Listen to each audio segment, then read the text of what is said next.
Hey,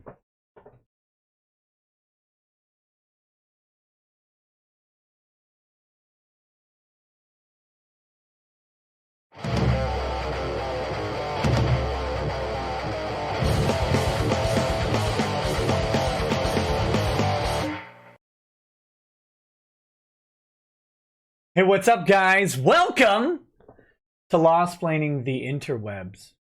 I'm your host, Nick Rekieta of Rekieta Law, a small law firm in central Minnesota. My mic was over there, so I had to move it. That was that weird look. Sorry, I don't know why it was just at a weird angle. I don't get it. Who's been sitting in my chair? Tonight, I am beat. I just had to make a 4-hour round trip drive. Not round trip. The round trip was 4 hours, so 2 hours, each way. That was great. That was lovely. I always love driving right before having to do anything. And so I'm like worn out, but we soldier on. Because we've got a couple things to cover tonight. Got a couple things. Not big things. Little things. We've got a couple updates in the VIX situation. Nothing crazy. You guys know, probably already know what this is. But we're going to cover it because that's what we do.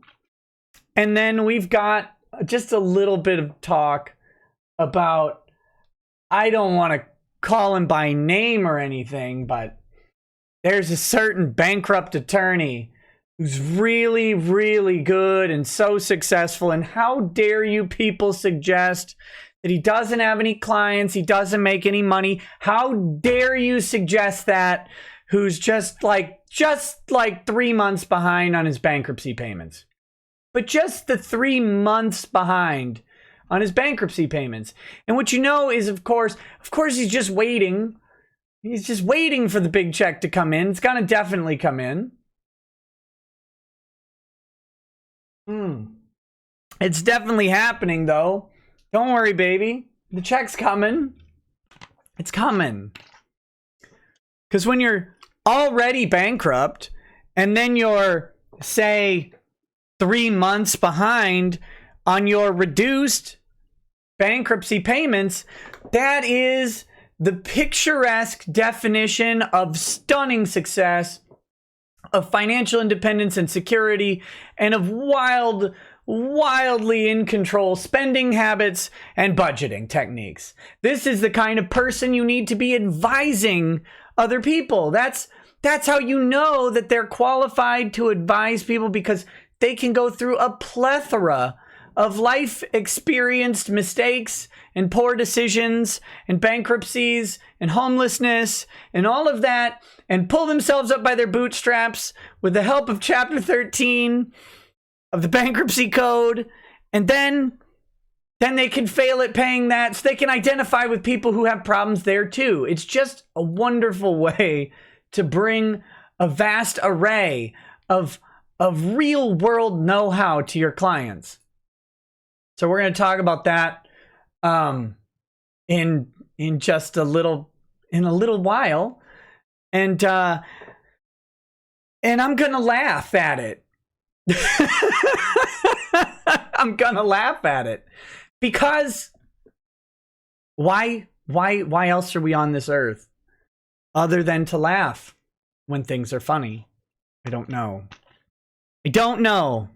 I am thirsty. Okay. But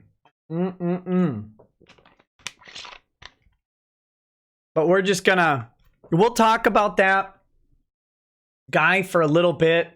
I will say I have not read the entire bankruptcy file because I was never going to read the bankruptcy file for this moron.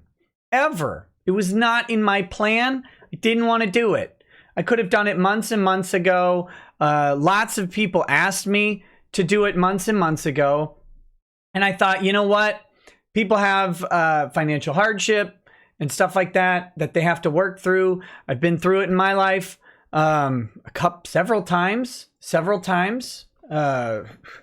You know, I have lots of kids, and I know what happens.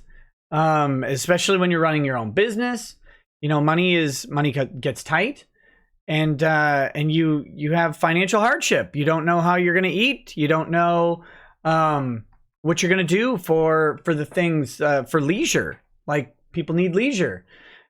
I know what it's like, and so I didn't want to just hammer up on somebody who found themselves in bad circumstances.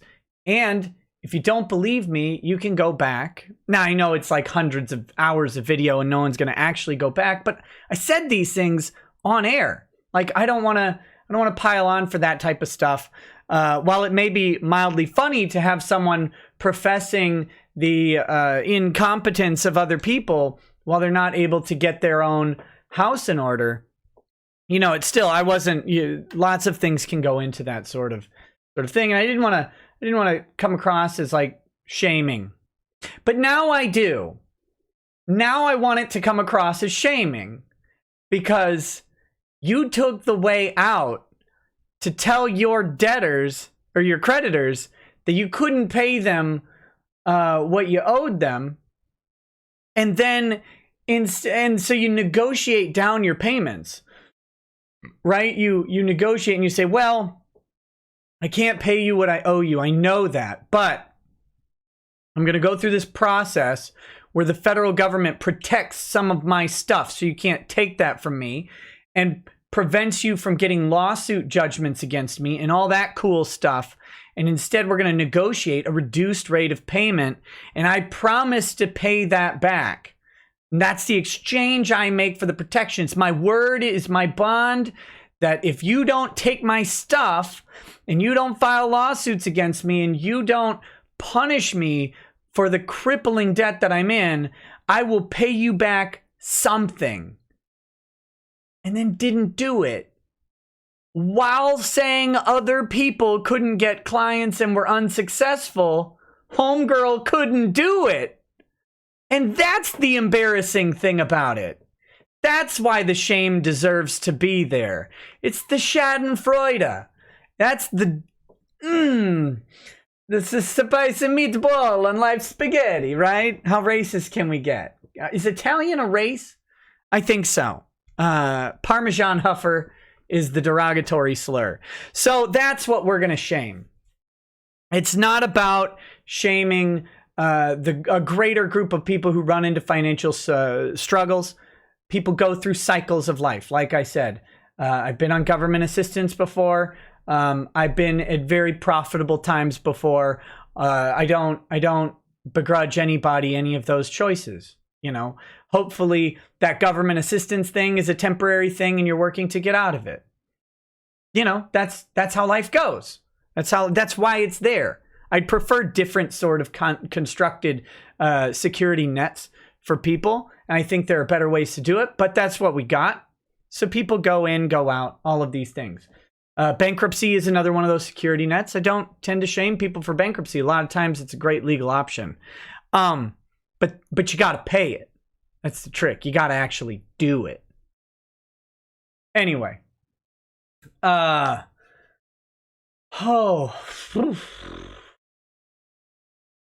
Let's see. What is that? Oh, okay. So let's, I do have, stop sending all these Italian slurs. Stop doing it. Let me start pulling up the documents in the, what are we going to do here? I'm pulling up the documents for this, case, for the Vic case. Oh, and I do hope, I put out a video, I recorded a video really early this morning on a news story I saw that I thought you guys might find funny.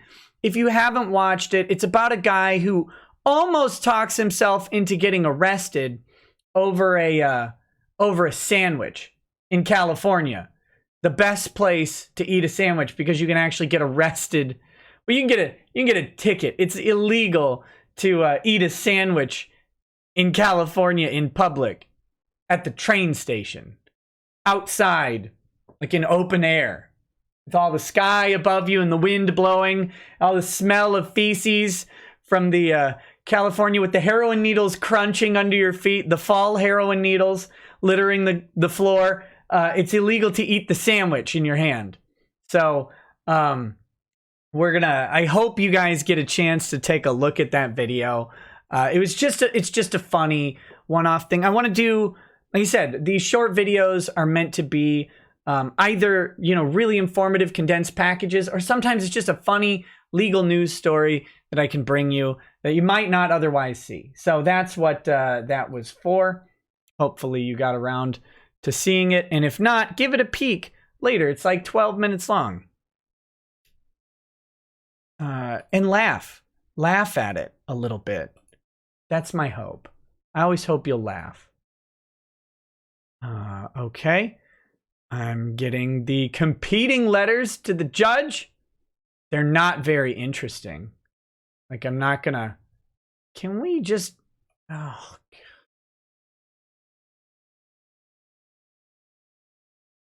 How annoying is this? I didn't want to... Hold on one second. Almost there. Almost there. Sorry. Again, with my drive, man. It was... Whew. I got back right before starting this show. So getting these things set up. But that's part of live TV, right? If it were polished, it would have less boomerang. What do we got now? CPA. Go. That one. And then one more. This is really not going to take too long to go through these competing letters and orders. And the Vic case is very minor update tonight. And then I don't know how long the T. Greg thing is going to take. Oh, there, I said his name. Well, should we say that the person who's paying for everything in his life has got to be his fiance? Otherwise, he's lying to his creditors. Which I assume he is. I assume he's actually just lying to his creditors and to the federal government on a daily basis. Oh, the pro tip. If you're in bankruptcy and you're months behind on your payments, don't open a bunch of GoFundMes where you earn in excess of the targeted amount. Maybe have somebody else run the GoFundMe. That's an idea. Don't post all over social media constantly about your Disney trip when you owe like just the $300,000 though. Like when it's just, in excess of $300,000, don't post about your Disney trip on your social media, and don't show a fancy engagement ring. Just throwing that out there. Spitballing crazy ideas you might tell to a client if you were, a competent advisor on what they maybe shouldn't do. But I don't know. What am I, right? Just some guy on the internet. Oh, also, I mean, and I will warrant and expressly state, I have sent nothing to anybody about anyone. That's not how I operate. I don't care.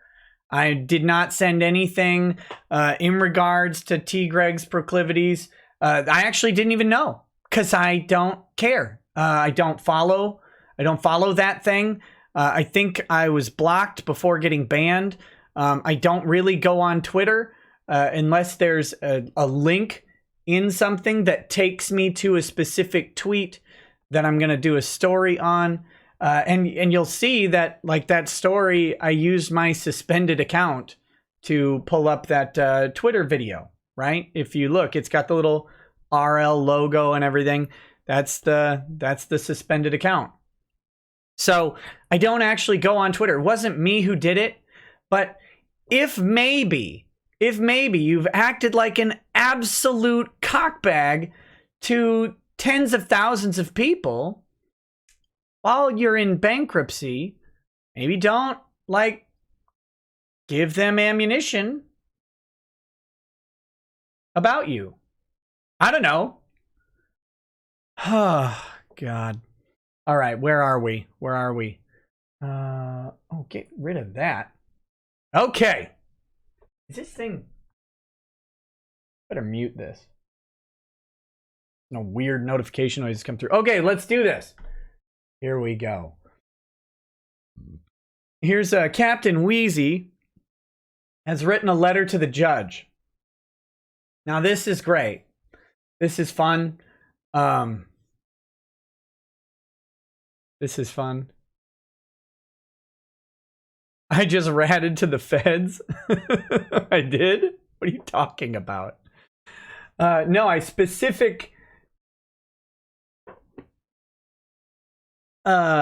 specifically didn't. So that's funny. Okay. Anyway, here we go. Wick Phillips. This is from, like I said, Lemoine.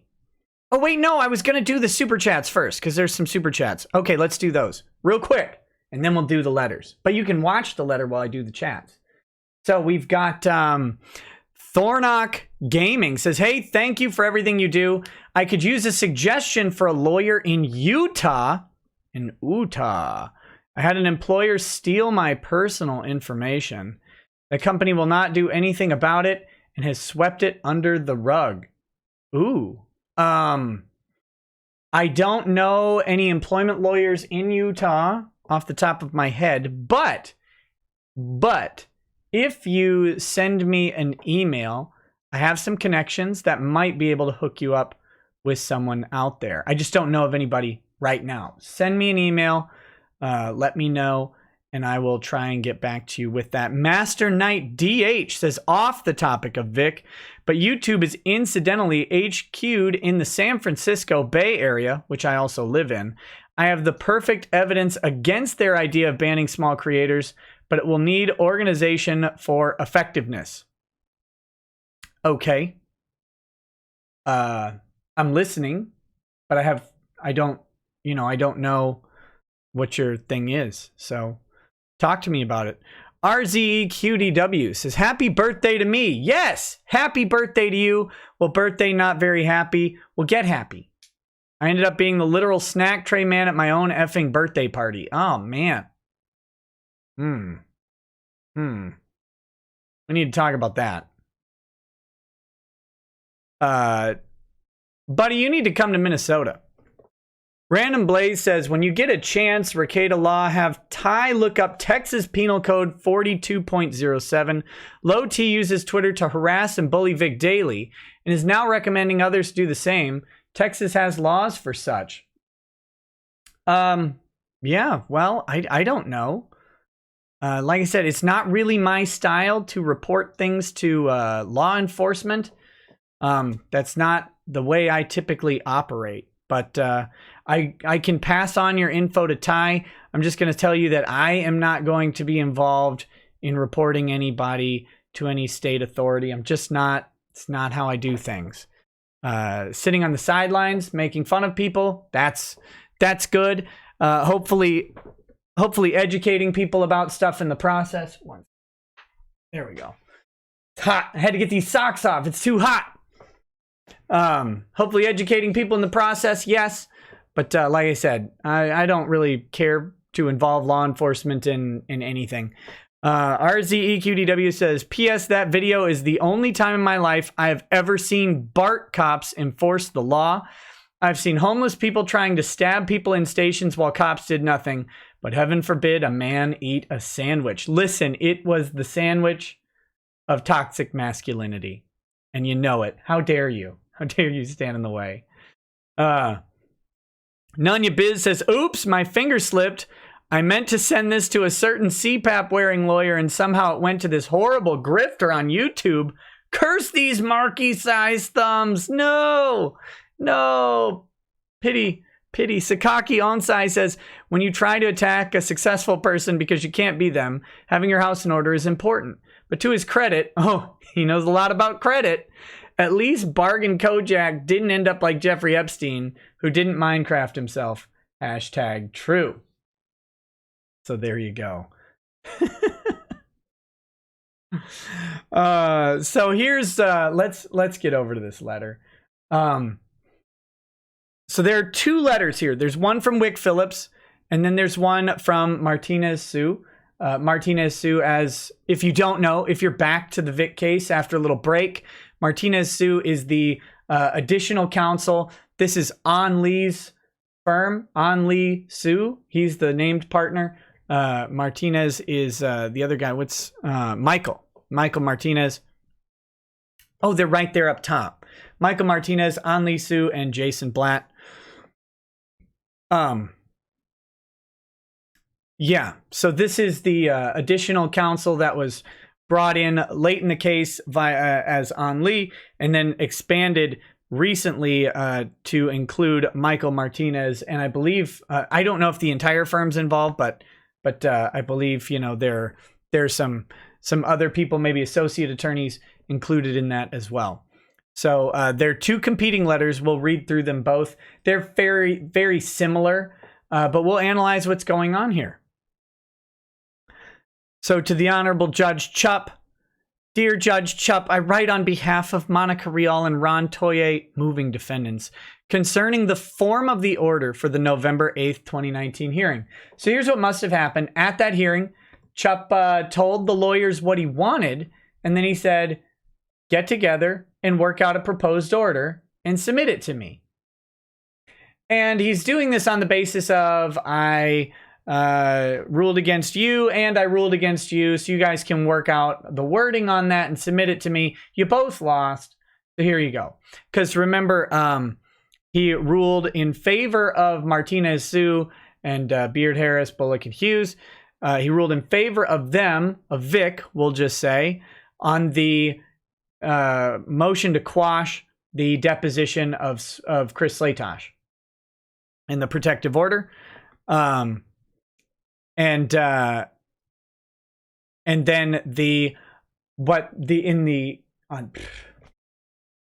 on the contrary point, he ruled in favor of Rial and Toye in saying that he was not going to assign sanctions for filing a frivolous discovery motion. Okay, so it was I giveth loss to each party, right? That's how it was. So by dealing evenly to both parties, you know, you'd think they could get together and work out a solution. But what's Lemoine trying to do? That's the interesting thing here. We were not able to reach agreement on the form of the order as plaintiff's counsel is opposed to including language concerning the moving defendant's right to re-urge the request to depose Mr. Slatosh at the November 21st, 2019 hearing. Well, yeah. Why you don't have a right to re-urge, and if you have a right to re-urge, you don't need to include it in the order. You just re-urge it at the hearing if you want to re-urge it. It's not specifically foreclosing your ability to re-urge, but you don't have a right to do so. There's no right to re-urge. This is a thing that has been made up. You have the ability to try and ask the judge for whatever you want. But the judge told you no, and now you want to get your opponents to put it on paper that you're going to ask again and that they're okay with that. Well, no, of course they're not okay with that. He ruled against you. Take it on the chin, move on. Oh my gosh.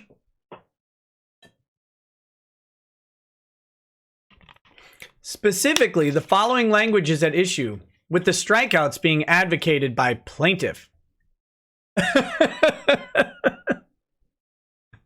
Which means that, yeah, the plaintiff opposes the language that's in red. All right, so it is therefore ordered, adjudged, and decreed that Monica Rial and Ronald Toye motion to compel is denied. But moving defendants have their option to re-urge the relief sought at the hearing on November 21st, 2019. Why? First of all, why would you think Chupp wants to do this? Why would you think Chupp wants to do this? Chupp denied your motion to compel his deposition. He denied the deposition. But you're going to go to the hearing on the sanctions and fees and then argue that it needs to be extended for the purpose of deposing someone who Chupp already said no to. What's the goal? What's the goal been in all of this? It hasn't changed. It's the same goal that you've had the whole time, Lemoine. Delay and inflate that bill. Delay and inflate that bill. He's just laying out the frivolity of his request. It's clearly intended to delay, delay, delay.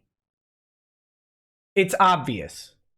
He doesn't need Slaytosh to prove out his fees, and he doesn't need Slaytosh for the sanction request. He doesn't need it. Doesn't need it at all. He doesn't need the deposition of Chris Slaytosh to do this. Anyone looking at this knows that he doesn't need this. Anyone looking at this knows that he waited way too long to ask if he thought he did need it. If he thought he did need it, he could have done it earlier. Now, there are a bunch of dishonest people who are suggesting that Slaytosh should be deposed. And Slaytosh may ultimately be deposed. I don't know if you guys know, but Shane went on a absolute flip out session on Twitter and on Kiwi Farms. Because remember, Shane has a Kiwi Farms account. The person that all these weirdos love, the weird like creeper guy, Shane, who's admitted to doing things that were not okay 30 years ago and even less okay now, who's admitted to being basically the sex pest at conventions. That's what Shane said in context, is that he is the bad guy. He's the bad person. Shane is the bad person. Shane Holmberg is the weird creeper bad person by his own admission on this show. Shane Pedoberg, do we call him that? I don't know. Shane, the pressures women to Sexberg. I don't know if that's what's his nickname gonna be? We'd have to ask him. He's the one who said he did that stuff. He's the one who admitted to it. And remember, that's who Monica and Ron, Universal Remote wielding Toye, has chosen as their mouthpiece, who they gave documents to, who they wanted to speak on their behalf. That's the guy. They went to his convention. The guy who admitted to doing things that were not okay 30 years ago and today. That's who these people picked, right? That's who T. Greg loves, right? He's probably, I mean, to be fair, he's probably just trying to borrow money from him because he actually believes Shane when Shane says that he makes like billions of dollars or whatever. And so we could dismiss that one. But that's the guy, right? Anyway, Shane was talking about how the judge said it's not yet appropriate.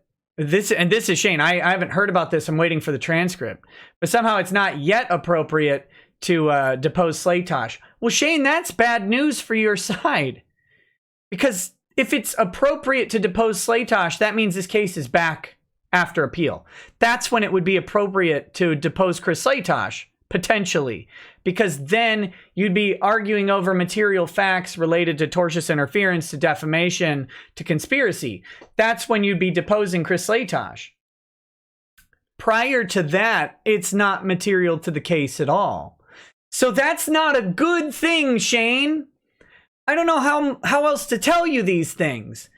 If the judge suggested that it might be appropriate to depose Slaytosh, but not now, when he's about to give up his jurisdiction to the appeals court, that's not good for your side. That's not good for your side at all. That's actually the opposite of good. That would mean that Vic is coming back after appeal with issues that involve Chris Slaytosh that would then be appropriate to get further testimony out of him via discovery. I hope you realize that that is a bad news perspective for your side of this argument. And if the judge thinks Slatosh is going to eventually be deposed, that's a good news for Vic. I'm cautious. I haven't seen the judge's comments on that. I didn't bring them up because I hadn't heard that. If the judge said that, if I knew the judge said that, I would have definitely put it in my update video. That would definitely be in there as a big indicator of what Judge Chupp thinks. Like, that's not good news for y'all. So anyway, that's where Slatosh's deposition would matter. In discovery, during the lawsuit, on relevant issues. That's what, that's what we want. We want that to happen. We want the truth to come out. We want the rigors of examination and cross-examination. That's what we, and by we I mean us, you guys, me, the people out here in the community. And remember, Shane says F the community.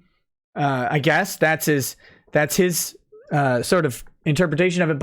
But the community, and I'm not even going to say the anime community, I'm going to say the lawsuit community, the people who are watching this lawsuit. Either they care about Vic, they care about due process, they care about Me Too, whatever it is. All we actually want is to have the facts come out.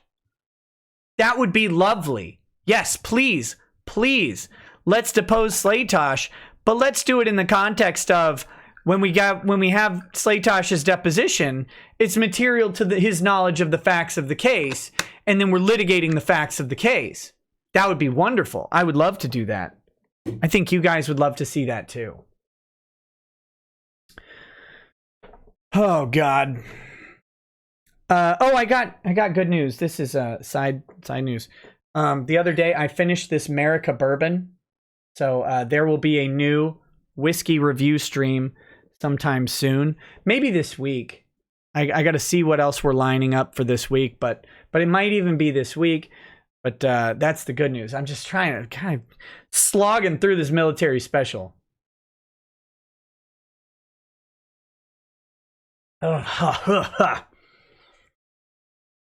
Okay.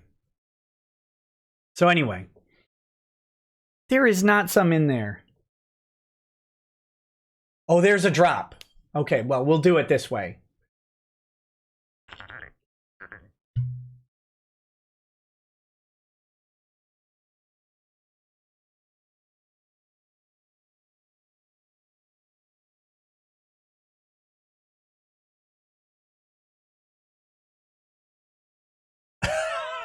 God, it's gross. Okay. Hammered yet? No. This is my first drink.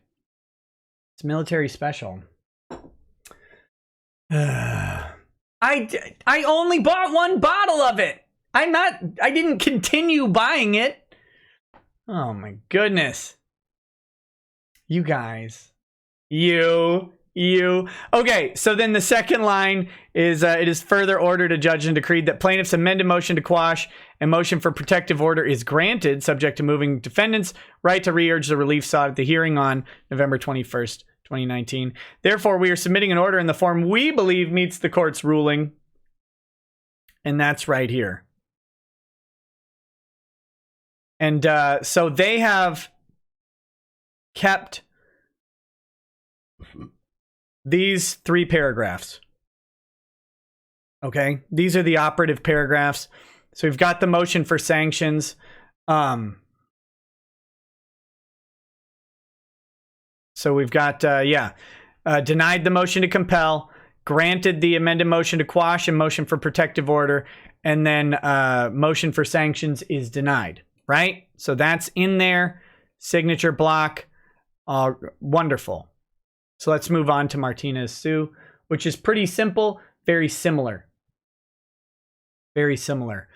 Dear Judge Chupp, please accept this letter on behalf of the plaintiff, Victor Mignana, regarding the form of the order denying defendant's motion to compel deposition and documents of Chris Slatosh, granting plaintiff's motion for protective order, and denying plaintiff's motion for sanctions in the November 8th, 2019 hearing. Moving defendant's counsel and plaintiff's counsel were unable to reach an agreement on the form of the order. Accordingly, plaintiff's counsel would respectfully submit the attached order for the court's consideration. So they included this one, which just has those basically the lineouts are gone, right? It's the same thing. It's the same thing. So they're going to ask, it's like, Mom, Dad, do you love me more than my brother? Please also remember that my brother is a lungless bag of slime. No, that's what they're asking. Who do you like more?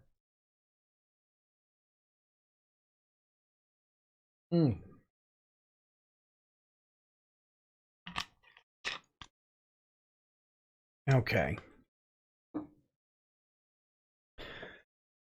Oh boy. Oh, it's hot in the vault, y'all. It is hot in the vault. So just a personal aside, in the winter when it's cold outside, like, you don't run the air conditioner. I assume you know this. You run the heater. When it dips below a certain temperature, the heater brings it back up, right? Like, that's the wonder of modern climate controlling technology. The problem with that is the vault being an enclosed box with a heat source, being a desktop computer and several monitors, lots of electrical equipment running. It heats up this box quite a bit. And without the AC running, it doesn't matter what you do to the vault. The temperature doesn't normalize in the same way. I've got to get a fan. I've got to get a fan. As far as the allergy shot things, I haven't really had too many rashes, although I've got a little bit of one right now on my hands. It's not bad. I haven't had a full-on breakout, but I have had a couple times where it is a little itchy. So I need more testing on that. We'll see. We'll see. I don't think I could get a mini split unit into the vault very easily. So, okay. In fact, give me just a second.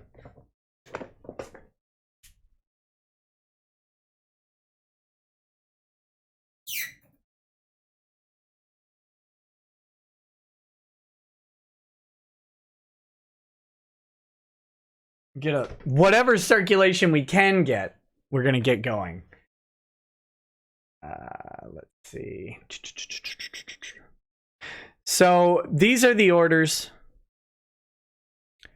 They're very, very similar. They're opposing orders, mainly on this right to re-urge. I don't know what Chupp's going to do. There's no way to know what Chupp's going to do on these things. I would think, if I had to guess based on how Chupp seems to be ruling, he would rule on this one for the plaintiff, because the plaintiff isn't denying that they have the ability to ask the judge to allow the deposition. Like I said, you have the ability, unless the judge says, no, I never want to talk about this again, you have the ability to ask this stuff. So the plaintiff isn't ruling that out, and but the plaintiff isn't going to say that they have some right to do it, right? The plaintiff's not going to agree to that, because then when the plaintiff goes in and says, Judge, we don't think they asked about that, he'd say, but you put it in there.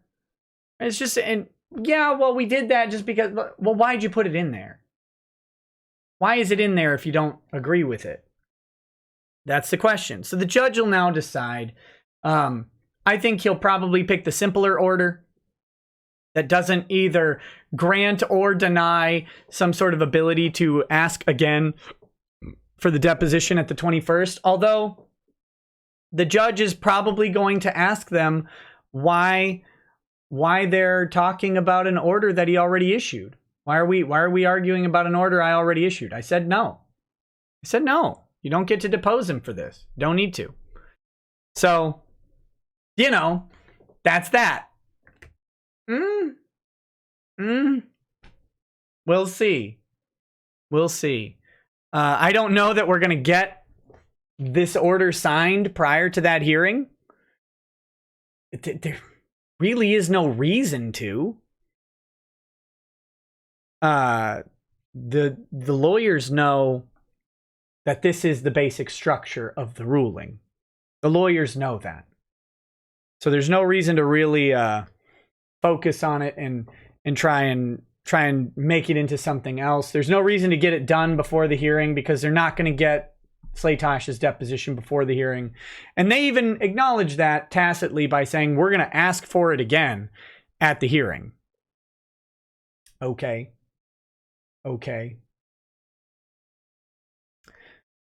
The other possible thing going on here is the judge may have said, you can't force Slaytosh to come to Tarrant County and appeal. And not appeal. And testify, or you can't compel him to testify in a Tarrant County court. However, what they may be leaving open is a possibility where if they run into Slaytosh within the county, they could subpoena him. So they may be like, hey, I can't say the joke that I want to say. I can't say the joke because of too many restrictions on speech. They basically maybe like, if we catch you in this county, we'll subpoena you, and since you're in the county, we'll have authority over you. Like, we can't compel you to come here. We can't compel you into this court. But if you're in the county, then you're entering into the jurisdiction of the court, and we could subpoena it. Maybe they're trying to do that. Maybe that's what they're trying to do. I'm not sure. We'll know more when the transcript comes out. That may be this week. It may even be tomorrow. I forgot today was a government holiday, which just ruins everything. But yeah, that's that right there. So good on them. But it's just, I wanted to cover this because I wanted to talk about what Lemoine is doing. This is important. Lemoine is desperately trying to drag this out. This should be the simplest thing in the world. You submit your attorney's fees and sanctions requests, which they've done. You have a hearing on it, and that's it. The judge has already ruled in your favor on all of the issues. Now it's just prove up your attorney's fees, ask the court for a reasonable sanction, tell them what you think it is and why, and that's that. You don't actually have to prove up from an evidentiary perspective what those sanctions are. It's not sanctions amounts as a matter of law. You don't have to do all of this. You can submit the evidence that you have, but conducting additional discovery increases the cost, which they're going to then ask for at the hearing. They're going to ask for the costs that they had to incur to figure out. Look, we had to spend $10,000 just figuring out what the sanctions were going to be. So we need those as attorney's fees too. Yeah, we get it. We get that that's the plan. But the judge doesn't want that. Seemingly in this case, he just wants them to submit the documents so he can issue some ruling that he knows is going to get reviewed on appeal. So there you go. That being said, let me get our next set of documents pulled up. We're gonna move on to that second issue. That second issue that we've got. I just need to find.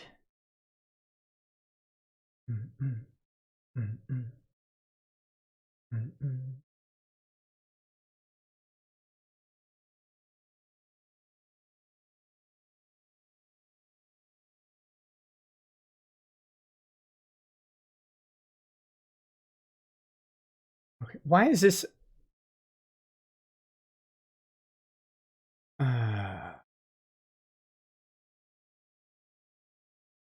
Hold on. We got to get.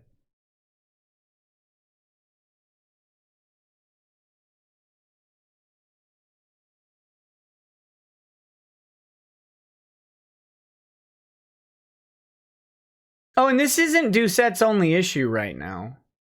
I don't know if you guys are aware, but Doucette's alma mater has a certain scandal involving the like president of the school or something, and kind of inserted himself into that.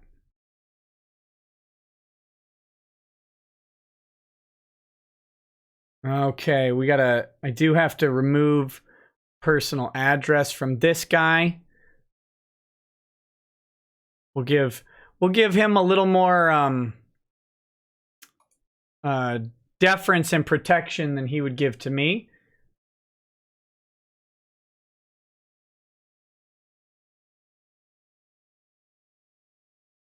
Let's see.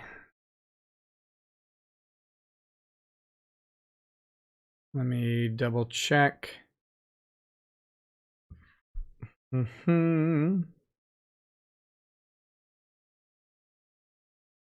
got to make sure we don't have any others here.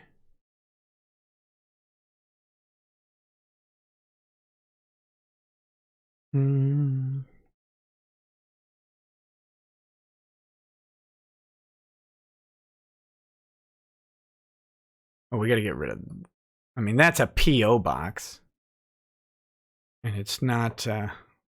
what's his face? Okay.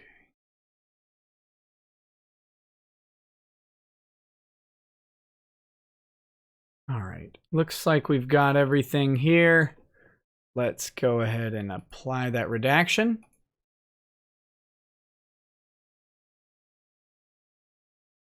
Blah, blah, blah, blah. Very exciting. Very exciting editing on the fly. But I don't want to be accused of doxing. Very stupid.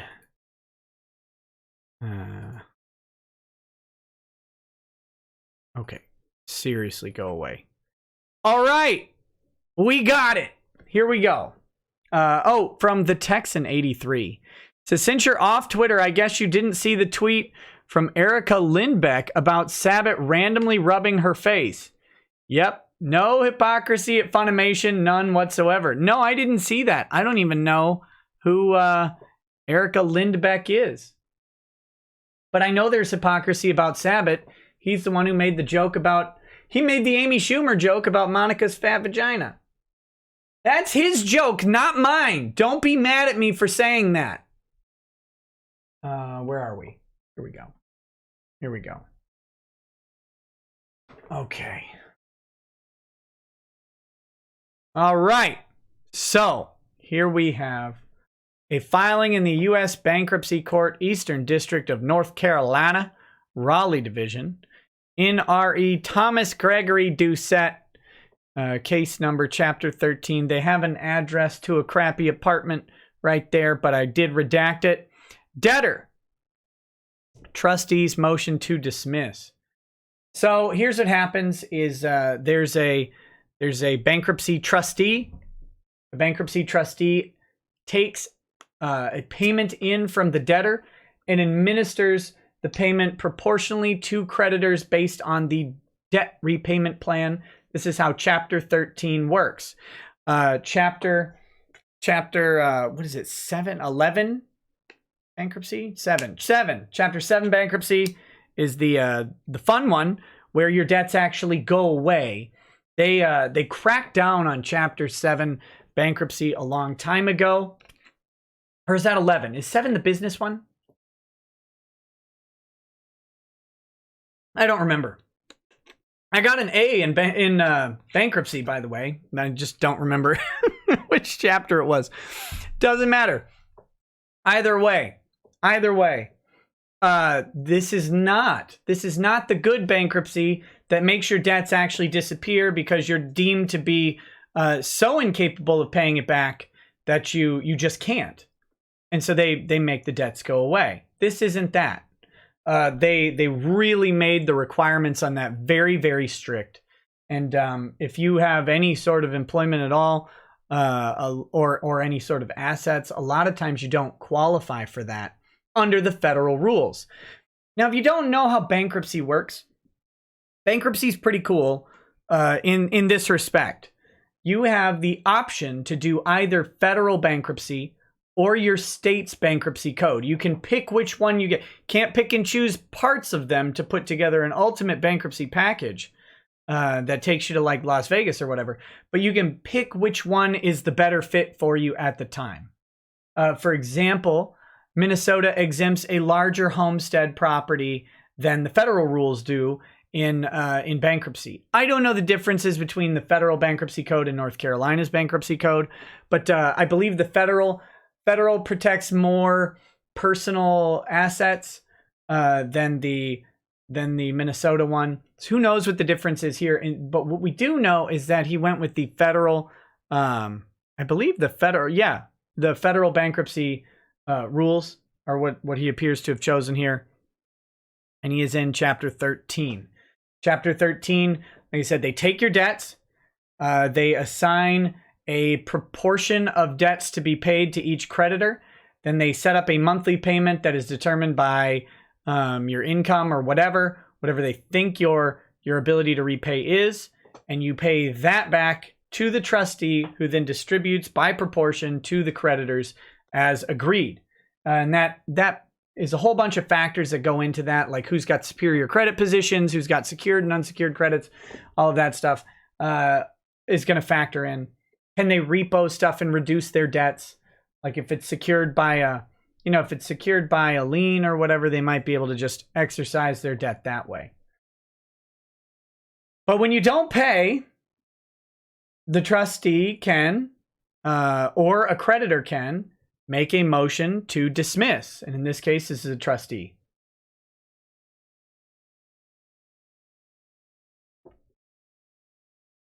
It is Chapter 7. Thank you. Thank you.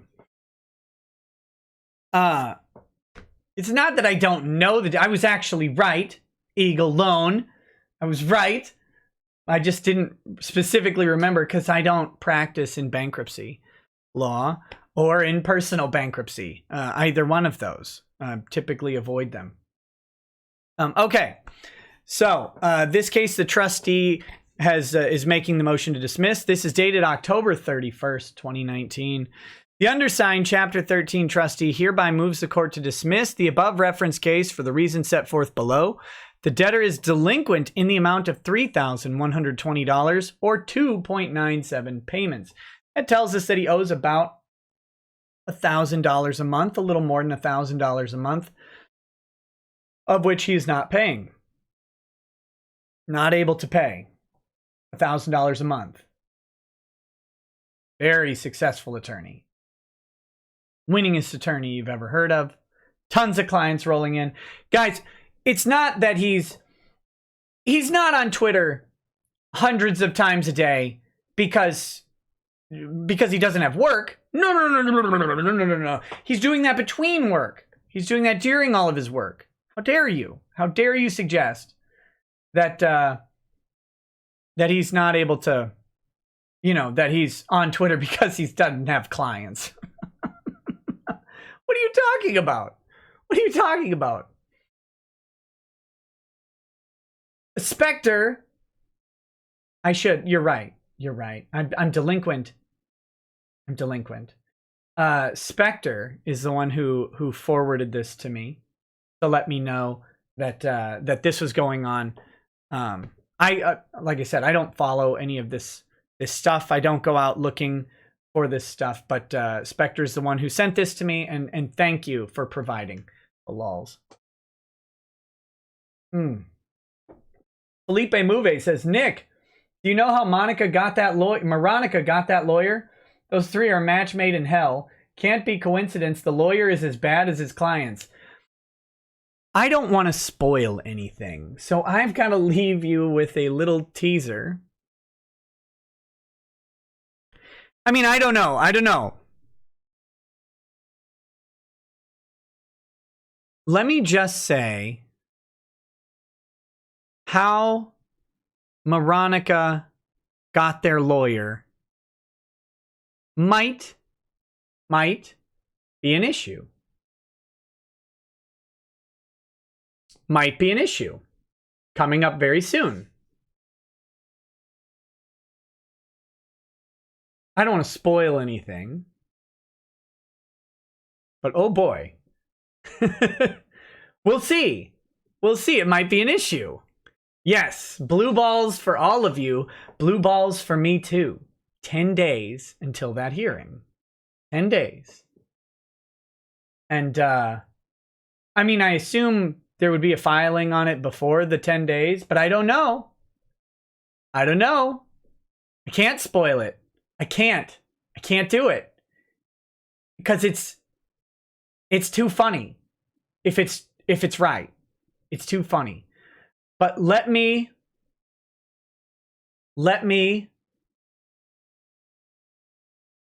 suggest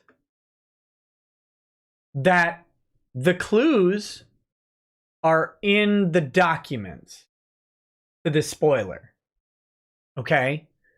You don't need to rely on me to find this. In fact, someone pointed it out to me.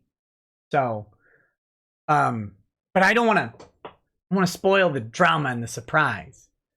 So, if you guys go look, I will neither confirm nor deny what the surprise is. But just know that that may be, Felipe, that's a good question. It may be an issue coming up. I hope it is, because it'll be funnier. Life will produce the sweetest of lemonade.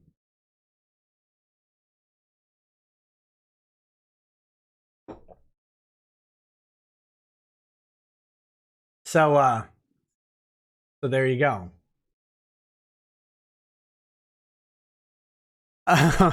We'll see. Back to this document. Stop distracting me with being funny. Stop it. Wherefore, based on the foregoing and such other causes that may arise between the date of this motion and the date of any hearing hereon, this case should be dismissed pursuant to 11 USC 1307. Should we pull that up? I think so. 11 USC 1307.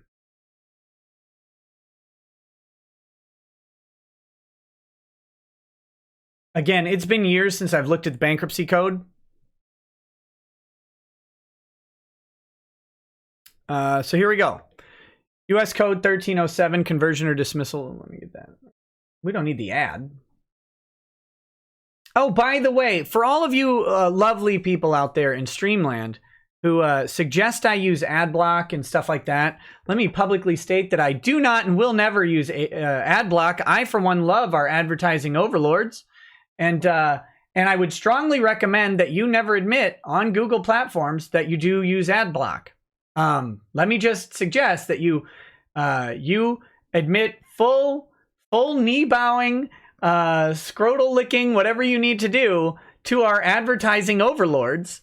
If you want to, preserve your Google accounts and Gmail accounts, never ever suggest that anybody would use ad block. How dare you? How dare you? What you do is your own. I would just strongly advise not advocating the use of ad block or admitting to the use of ad block. I, for one, again, love ad block, or love not ad block. I love ads. I want more ads on every web page that I open in Chrome, which is the greatest web browser of all time. And I want all of the ads to ever show up, and I would never dare blocking any of them. I'll give them all 5-star reviews. The greatest ads ever. The best ads. So please, please never block the ads. How dare you discriminate against ads? What did they ever do? What did they ever do to you? It's wrong of you to do so. Wrong of you. Like I said, I'm not going to tell you to turn off an ad block or anything like that. What you do on your own time is yours, but I love ads, and I will always have ads forever on whatever website I go to. In fact, I'll go to the website twice just for more ads. Okay, so back to this. And it has nothing to do with me hearing reports of people's Google accounts being at jeopardy because they used ad block or admitted to using ad block. Actually, you know what I do? I sit around with my Google Home and I said, hey, Google Home, please provide me an elite selection of ads that I can listen to, like the Magnavox guy. I've got my martini glass. I've got the giant speakers, and I want you to Google Home ads me into hyperspace, and I'll sit back here and catch the martini when the ads get loud enough that the martini glass rumbles into my hand. And only then will I take a drink. So there you go. It's nothing to do. Nothing to do with people losing their Google accounts or anything like that over ad block.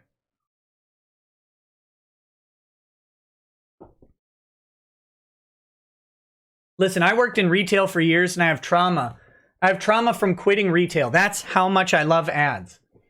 I have trauma from quitting retail, and the only way I can go back to my happy space of stocking CDs at Circuit City is to listen to ads. How will I know what Young Jeezy is even putting out if I'm not listening to ads all day, every day? Okay, US Code 1307, conversion or dismissal.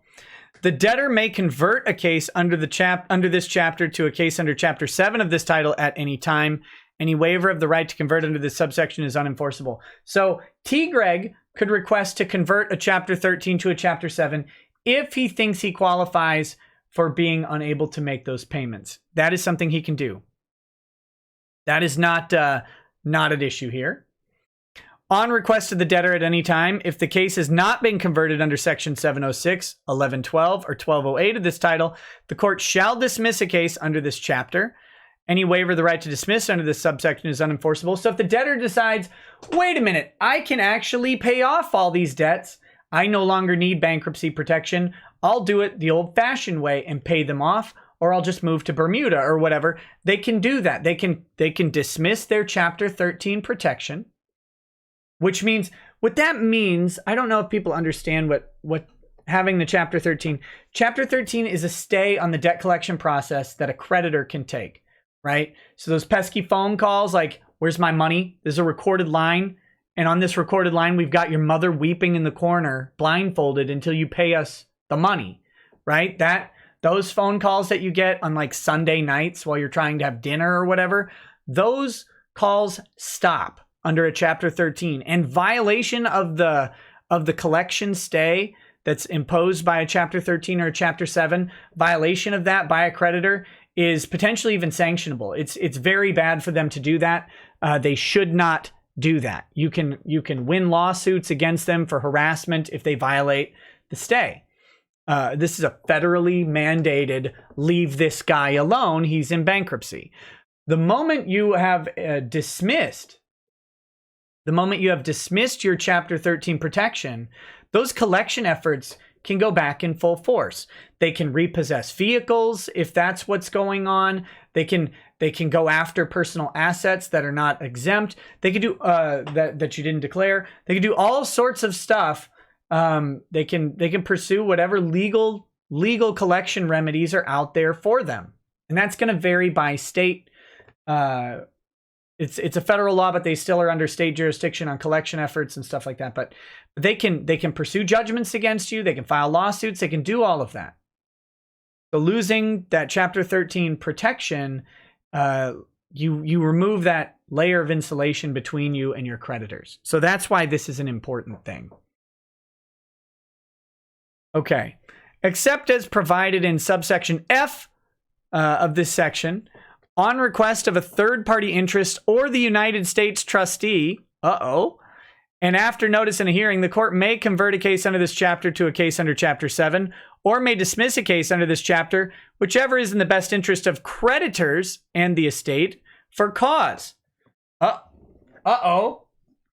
I'll tell you, converting 300 grand in debt to a Chapter 7 and dismissing it, especially when a big chunk of that debt is student loan debt, probably not in the best interest of creditors. I think 80 grand is credit card debt, something like that. Probably not in the best interest of those creditors. Now, converting it, dismissing it, and allowing them to pursue their own collection efforts, that might be in the best interest of creditors.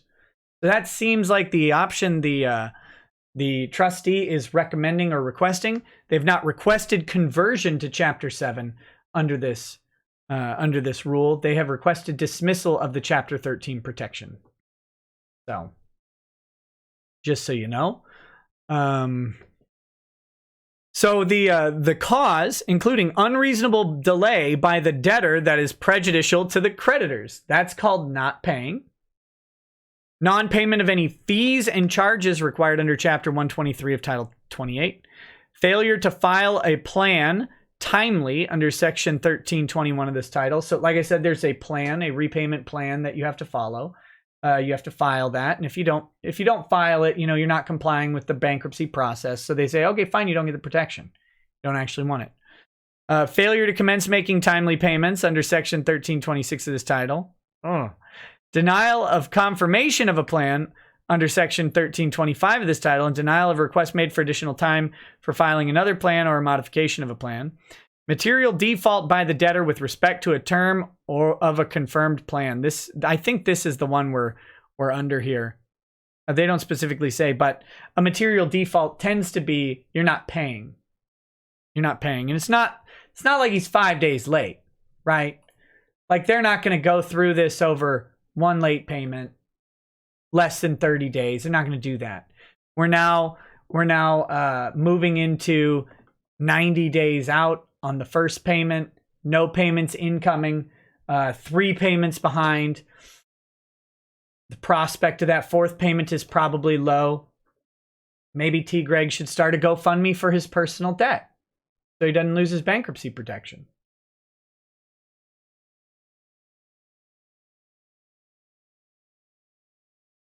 Revocation of the order of confirmation under Section 1330, denial of confirmation of a modified plan, termination of a confirmed plan by reason of the occurrence of conditions specified in the plan, only on request of the United States trustee, failure of the debtor to file within 15 days or such additional time as the court may allow after the filing of the petition commencing such case. That doesn't apply here. Failure to timely file information, that doesn't seem to apply here. Failure of the debtor to pay any domestic support obligation that first becomes payable after the date of the filing of the petition. So, fortunately for our bald-headed wonder, him abandoning his son with non-payment of child support predates the filing of the petition, it seems. So that is included in the debts. But if he were to get a new domestic support obligation and failed to pay it after the filing of the petition, that would be grounds to terminate as well. But that doesn't seem to be the case here. Already seem to do that. So here we go.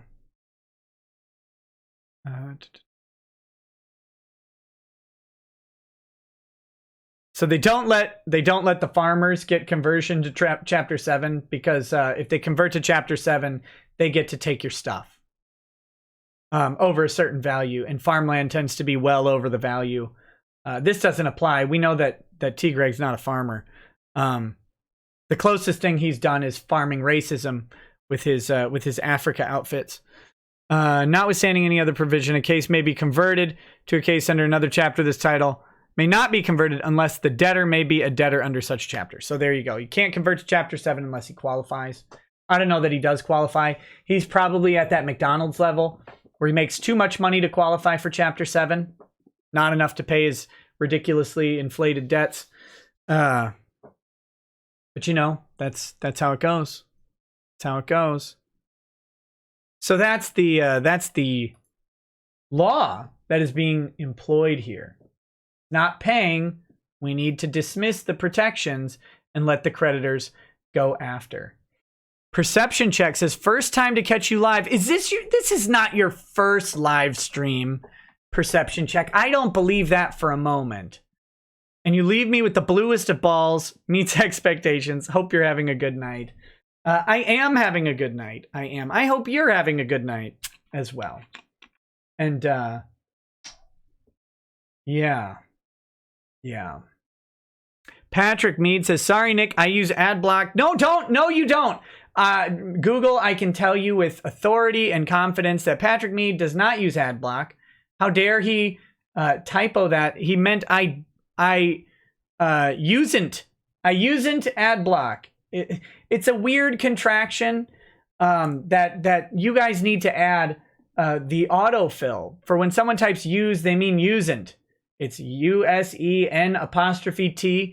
It means use not. Ad block because I keep seeing links for top 10 cosplayers with arms like Cthulhu's tendrils. The super chat is sponsored. Yeah, but I promise you he's not using ad block right now.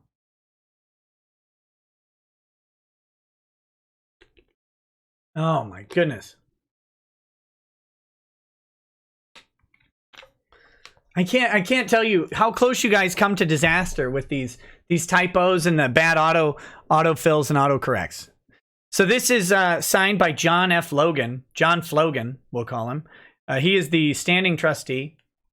It's cool being a bankruptcy trustee. This is literally your job as a lawyer, is just to take in money and give it to other people and then file these motions when necessary. Notice of motion. John has filed papers with the court to dismiss this case. Your rights may be affected. So this is just what was served onto T. Greg. You should read these papers carefully and discuss them with your attorney if you have one in this bankruptcy case. If you do not have an attorney, you may wish to consult one. Better pay cash.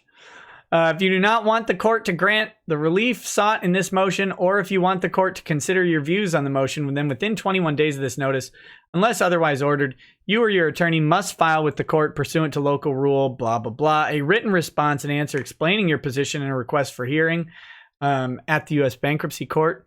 Mail your response to the court for filing. You must mail it early enough so the court will receive it within 21 days of this notice. If a response and request for hearing is filed timely, a hearing will be conducted on the motion at a date, time, and place to be later set, and all parties will be notified accordingly. If you or your attorney do not take these steps, the court may decide that you do not oppose the relief sought in the motion and may enter an order granting that relief. So a default judgment, just like in any other case. If you don't... Oh my goodness. Excuse me. If you don't respond, the court's not going to waste their time trying to make you respond. They'll just grant the relief opposed to you. And then this is the certification of service. Pam Kaysen certified that they have served, this day served copies of the foregoing trustee's motion to dismiss.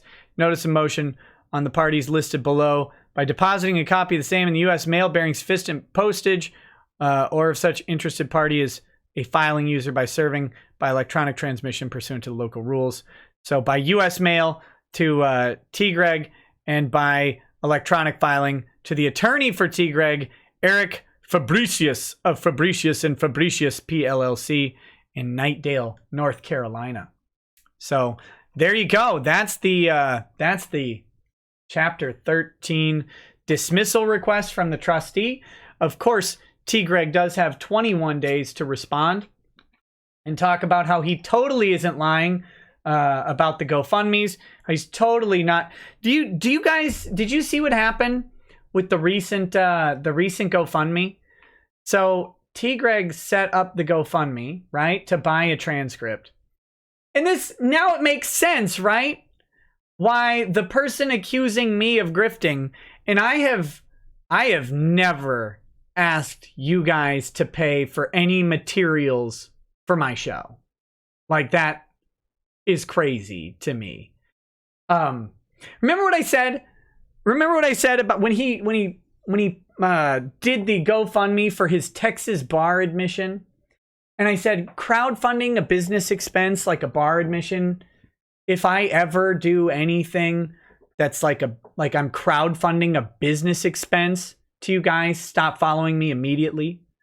Like, I won't do that to you ever. If you ever see a crowdfunding effort from me other than the GoFundMe for Vic, right? That's a different thing. I'm talking about one that benefits me. It will be because I'm putting a product or service into your possession. That's the crowdfunding that I would do. Like a book, a comic, a game, a convention, something like that. But I'm not going to do that until I'm confident that I will be putting a product, and if that product might be an admission ticket or whatever, I'm putting a product in your hand. Like, that's how you will be able to support me. Like, it will never be, well, look, I need to file this thing. I need to buy a transcript that we're going to read on the air. No.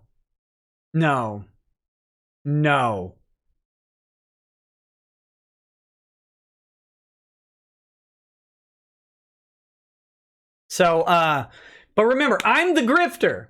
I'm the grifter, not the guy crowdfunding his Texas bar admission. By the way, still not licensed to practice law in Texas.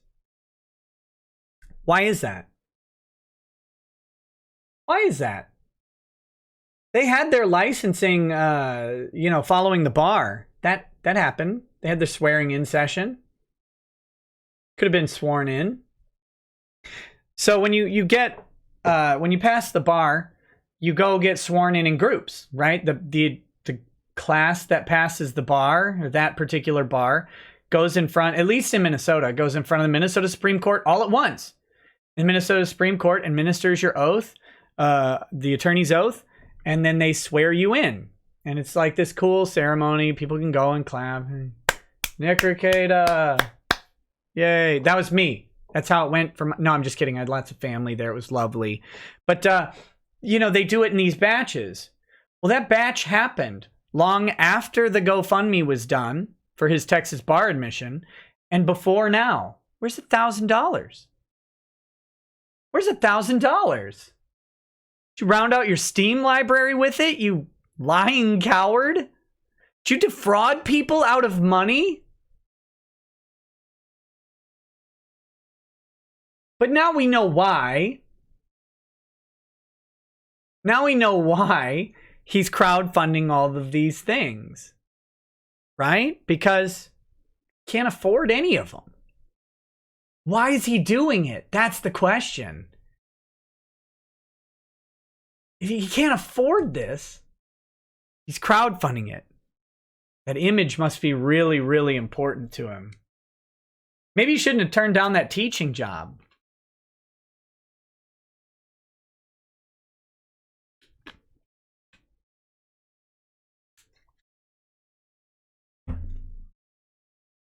But, or is he doing it at the specific request of the defendants? Maybe he's doing that. I don't know. I don't know. Either way, where's the money? Oh, but anyway, so getting back to my story, let's get off this stupid. Getting back to my story, did you see what happened with one of his most recent GoFundMes? GoFundMe suspended it. They're like, wait a minute, we need to look at this. Now, allegedly, GoFundMe has found nothing wrong with it and reinstated it, although it was too late. It was too late at the time. So allegedly, they found nothing wrong with it. I don't know. I don't care. I've not reported his GoFundMes to GoFundMe. I don't. I reported one GoFundMe to GoFundMe, and that is the one that was an exact copy of the Vic one that was made by that guy who admitted to making it on Twitter, and that he is doing it specifically to try and, own the I Stand With Vic community by getting them to donate to the fake GoFundMe. I reported that one directly to my specific contact at GoFundMe. That's the only thing I've ever reported to them, because that was clearly a scam. I didn't want anybody to be fooled by that, and that was crazy. That kid was very stupid to do that. So, but no, I've never reported one of T. Greg's things or anything like that, so I don't know. But he says that they cleared him. Either way, what happened was they suspended it. Well, they suspended it, and there wasn't enough time for him to buy the transcript, I think, of the most recent, one of the more recent hearings. But here's the thing about that. Here's the problem. So then he said, GoFundMe totally suspended my campaign. Send me money by PayPal and Venmo. Uh-oh. How much did he get? How much did he get? What happened to it? Where's the log? GoFundMe's public. PayPal and Venmo? Zelle or whatever? Those aren't public. How much did you raise? Where'd it go? You wouldn't be grifting people out of money, would you, Greg? Look at that CPAP machine, all the money you raised. Well over in excess of the price. You just kept it open. Same with those cases that you're GoFundMeing, right? Just that extra icing on the top. Where'd it go? Did it go to your creditors? Doesn't look like it.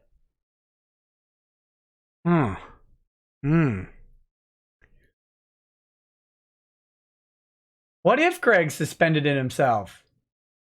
What if Greg suspended it himself? Wouldn't that be interesting? I mean, I don't know. I just know what he told people.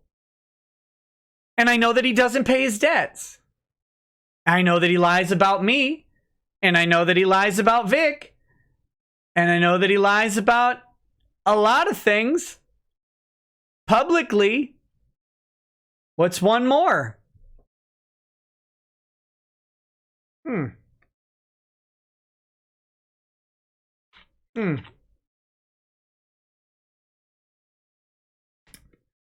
You know, I'm just saying. I don't trust the guy at all. That being said, those are the documents I have for you tonight. With that, I think it'll be time to kind of go through what a Chapter 13 bankruptcy looks like. And we now have a very interesting person who has injected themselves into the public, who apparently has no qualms with people looking at his own life. So I think it's a good idea to go ahead and go through that Chapter 13 bankruptcy, talk about it. He said I was never going to do it before, but now that it's happening in real time, we'll have to see, because presumably he's going to file something in the next 9 days here, so that he's under that 21-day threshold, and he'll be responding to them in a petition to keep his Chapter 13 bankruptcy. So we want to take a peek at that and see how this stuff works. Could be fun. So yeah. My professional advice to people is to pay your debts. But if you get into a point where you have to petition for help through the bankruptcy court, then you pay your debts through the bankruptcy court. And if you come into some place where you think the plan isn't going to work and you can't pay for it, you petition to the trustee for modification of the plan, or conversion to a section that discharges your debts. But maybe don't go to Disney. Maybe don't post about it online, where your trustee can probably monitor you.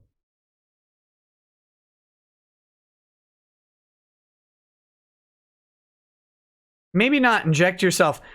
Here's a true story. I mean, you guys have seen this University of North Carolina thing, right? That T. Greg's been talking about when he's not talking about the Vic case. Talking about that. University of North Carolina scandal involving the president, I believe, of the university. What if the university decided to go after him? Like, what if the wealthy university president decided, I'm tired of this bald loser lying about me? I don't know if he's lying. I don't know anything about the university president. Well, that's not entirely true. I was reading some report that said that kind of cleared him of wrongdoing, at least on the sexual accusations. Cleared him of wrongdoing of that stuff. He may have drank a lot, and he may have driven drunk. He may have driven drunk.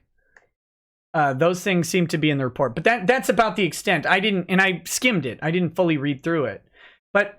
So let's say that guy determined that Doucette was lying about him.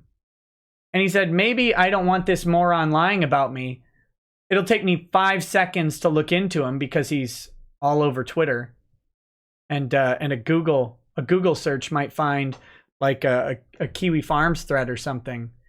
What if it'd be really funny if this all originated because of his proclivity for lying about public people.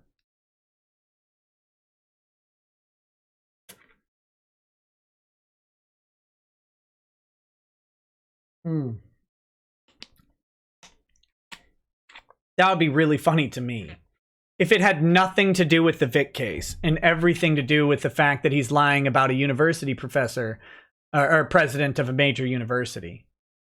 That'd be great. Oh, I hope so. It'd be funny if a lawsuit followed up. Hey, to the university guy, you're not in an anti-slap state, and T. Greg desperately wants it to be one. It'd be really funny if you went ahead and sued him for defamation in North Carolina where he can't anti-slap it. That would be hilarious. Oh, God, that would be funny. Oh, what does my shirt say? Oh, do you want to see? I wore this shirt specifically for T. Greg. Missing 3 payments in a row of his reduced negotiated payment thing. How embarrassing.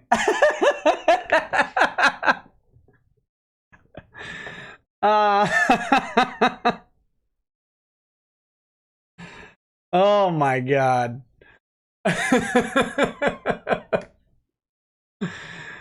I believe you can still buy the How Embarrassing shirt over at Teespring. It's that simple. That's all it is. It's just a shirt that says How Embarrassing. Let me see. The listing is on there. Is it not on there? Oh my goodness. I might have to put it back up.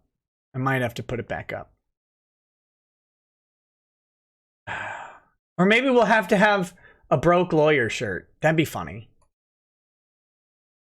I'll talk to my man Tillip and see what we can come up with for a new, because we had the Cuck Lightyear shirt, but that one, he had too much equipment on. He looked too not broke. We'll have to come up with a broke lawyer shirt. And I'll get the How Embarrassing shirt back up there.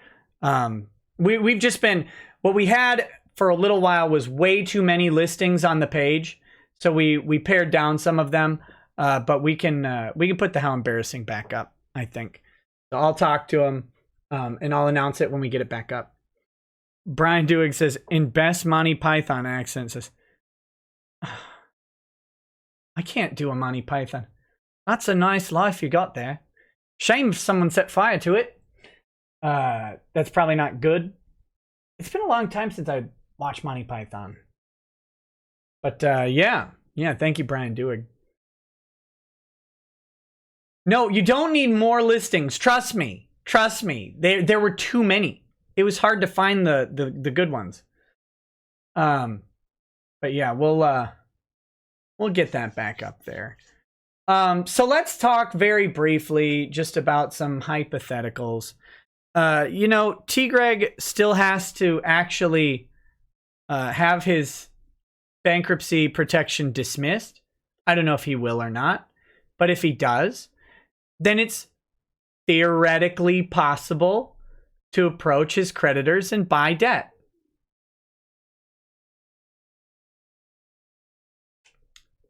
In which the purchaser of the debt would become the creditor and implement their own collection strategies. So, I don't know. That might be funny.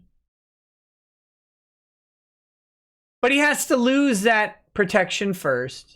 And the creditor has to be willing to sell the debt. And you have to be able to get it at a good price.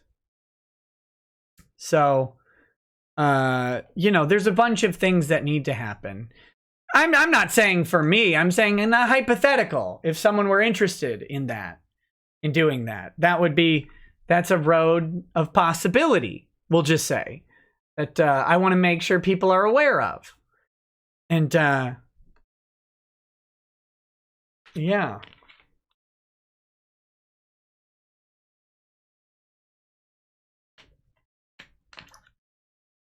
I mean, I might consider it.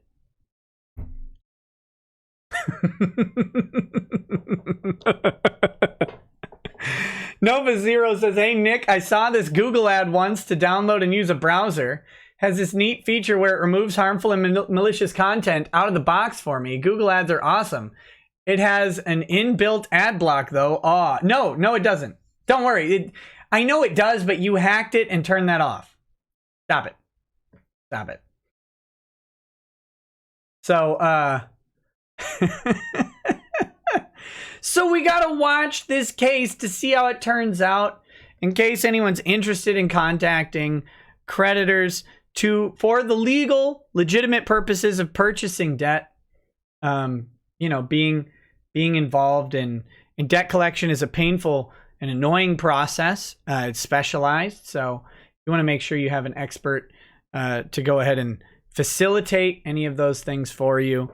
I would recommend talking to a debt collection attorney if you're interested in purchasing someone's debt. But we now have an object case in how Chapter 13 bankruptcy protection works, and we may have a case where we get to see what happens when it falls apart. These are all funny to me, so we'll follow it. We'll follow it. It's a case of interest. It's on brand for the channel because it's adjacent to this other case, right? It's adjacent to Vic's case. It involves a very loud moron in the case who, remember, I want to point out that this idiot shames many of you as incels who live in their parents' basement. This guy shames people based on money. T-Greg. He used to do it to me. And then he determined, absent an ability to read a will, he determined that I somehow have billions of dollars, which is not true. Is not true at all. But he has determined, why do you think he hates me? Why do you think these people hate me and Ty and you? Every donation to that GoFundMe is money that's getting paid to a lawyer on behalf of a client. Something T-Greg doesn't get. Right? Because if he got paid, like if he could have crowdfunded this for Vic's case, he'd get paid. Something that doesn't normally happen for him. But he can't. Can't do it. Can't get paid. Unless he's lying. Unless he's defrauding the federal government. I'm not going to say that. But that's the conclusion. Either he can't make money sufficient to pay $1,000 a month in addition to his dumpy apartment, or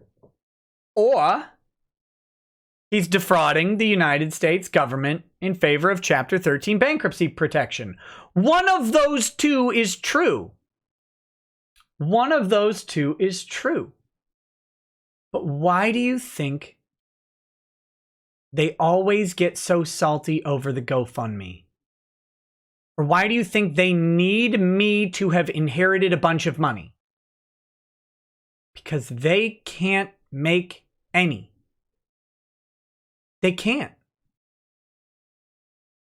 That's why they won't accept it when I say, yeah, Ty isn't trustee on any money that I have.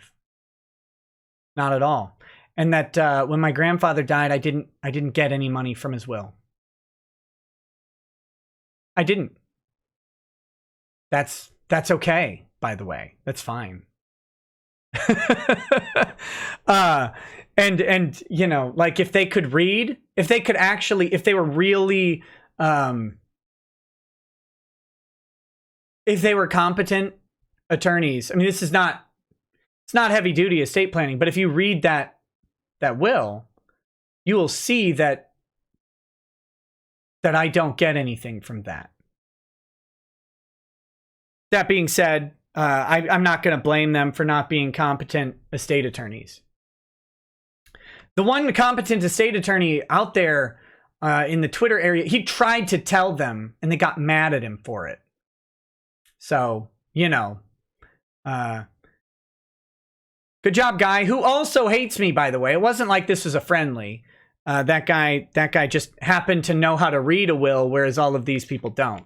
Similar to how T-Greg, superstar, always correct, swimming in client's attorney T-Greg, suggested that a home held in trust in Texas couldn't be a homestead. Good legal read on that one, Greg.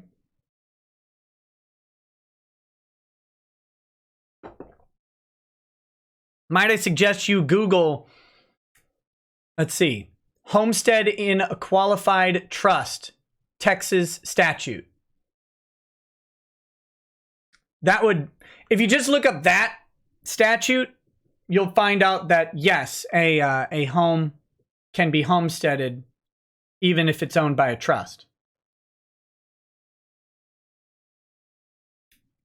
I mean, it's only an expressly written law that says it, but you're the right one, remember? You've got the clients coming in and paying the big bucks, so I'll defer to your authority.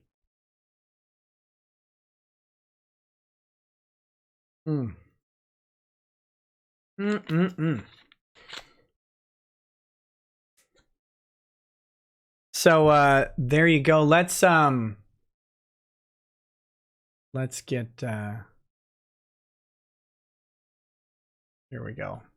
You're right, Lone Eagle. Vic's GoFundMe was brought up and not pimped out on screen, so let's do that real quick. Take a pulse check on the GoFundMe. Oh, it's dead. It's dead. GoFundMe, it's suspended. Suspended Vic's GoFundMe. If you guys all just Venmo me your donations, I'll totally make sure they go. Don't worry that I can't account for any of them. I don't know what happened. I don't know what happened. Just Venmo and PayPal me all your GoFundMe money. Here we go. Here's the GoFundMe for Vic. $259,427. We are closing in on $260,000. I have a strong feeling that this GoFundMe is going to be mentioned by the defendants, at least at the November 21st hearing, if not before the November 21st hearing. So, yeah. I have a strong feeling we're gonna be looking at this a lot over the next couple days. Oh, I gotta tell you guys an update on the pictures. The pictures have not been sent out because I was going through the data, and this should have been done earlier, but I'm just very, very busy, and it got kind of backburnered. But let me tell you, I requested today the data for the donation window. I was looking over it and I'm like, I know there were some specific donations in here that are not included. So I looked and I requested the wrong date range. I requested the date numbers from October for the days in September. I don't know how, because I'm dumb and screwed it up. But I requested the updated data, which should have the correct stuff. And so that will be happening. They said they're going to get it to me by the end of the day tomorrow, so I will be able to correctly send out the signed posters that I have in my possession here to the 5 highest donors from that time frame. So I do apologize. It took me a while to get the data, and then when I got it, I looked at it and I was like, this seems weird. And then a bunch of stuff happened. And then I looked at it again. I was like, I know this is missing. So I got back to GoFundMe and I said, this is the wrong data. Can you get me this one? And I noticed where it was my error in my request. When I looked back at the email, I was like, that's not the right, those date numbers don't even correspond to the Thursday to Sunday in September. So, but they did correspond to the October Thursday to Sunday. So I must have been screwing around on my calendar and just got them mixed up. So anyway, that should be processing very soon. So, but yeah, that's a hard R boomer. You can give me a hard R boomer on that one. I'll take it all day. I'll take it. I deserve it. But I just wanted to let you guys know that that's still happening. So I don't know if I should announce the winners, I guess I'll have to look and see if their names are public on the GoFundMe to see if whatever. So,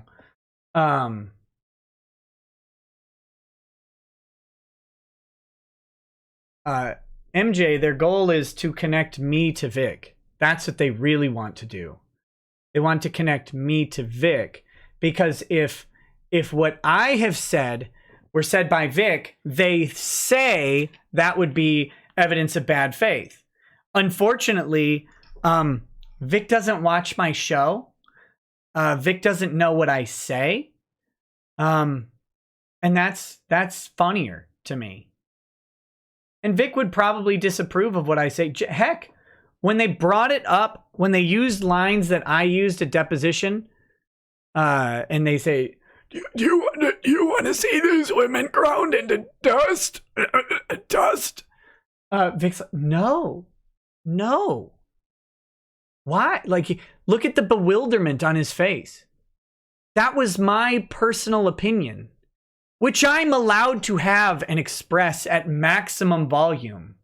And Vic doesn't have to have any part of it, and doesn't have any part of it. That's the funniest thing about it all. He has nothing to do with what I say. Not a thing.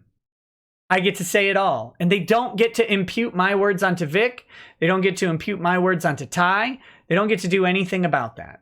So, I need a second dose of that allergy med.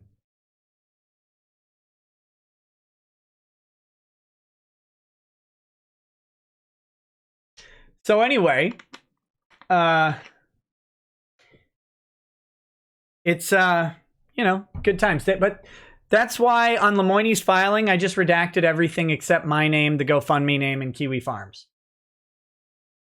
Because that's the entire crux of their argument. On me for a guy I saw drowning. I threw him a life preserver and said, here you go. And he said, why would you do this? And I say, just because I don't like seeing people lie about other people to ruin their lives. It's happening a lot.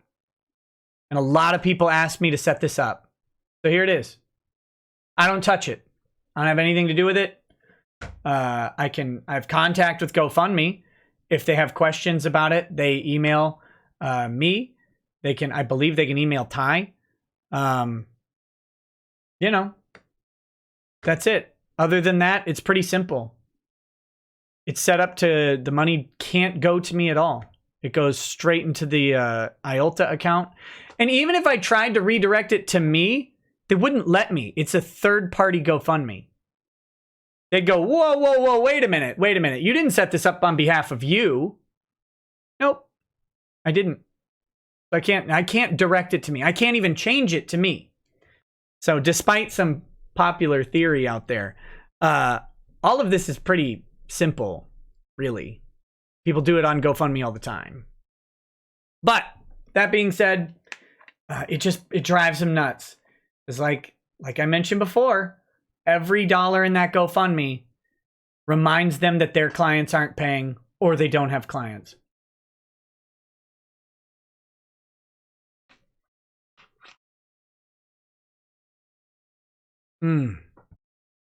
Gosh, that's got to piss them off. Oh, hey, and we got 259, 450. So thank you to Jimmy Gish bringing that up just a couple minutes ago. Oh, they're not going to let that money stay in. Not yours, Jimmy Gish. It's the next one that I just got a notification for. If it comes up, I'll bring it up, but I don't know if it's going to pop up on there. It tends to take a few minutes to refresh. Okay. That being said, the rest of the week, I'm going to try and get Camelot, the guy who is being sued in response to his GameStop tell-all. I'm going to try and get him on the show this week if our schedules align. I have made contact with him. I'm going to try and do that. I'm going to try... Oh, I'll tell you if it doesn't show up. I just want it to show up on the screen if I can. So if our schedules can line up this week, I will have Camelot on the show this week. Otherwise, hopefully next week. I am looking to have Ty on the show for a completely non-Vic related stream. I've been talking to Ty about other business angles that he does that people might get to know him and his business about, and he might have some interesting stories about. We've got two fields that are kind of prominent right now.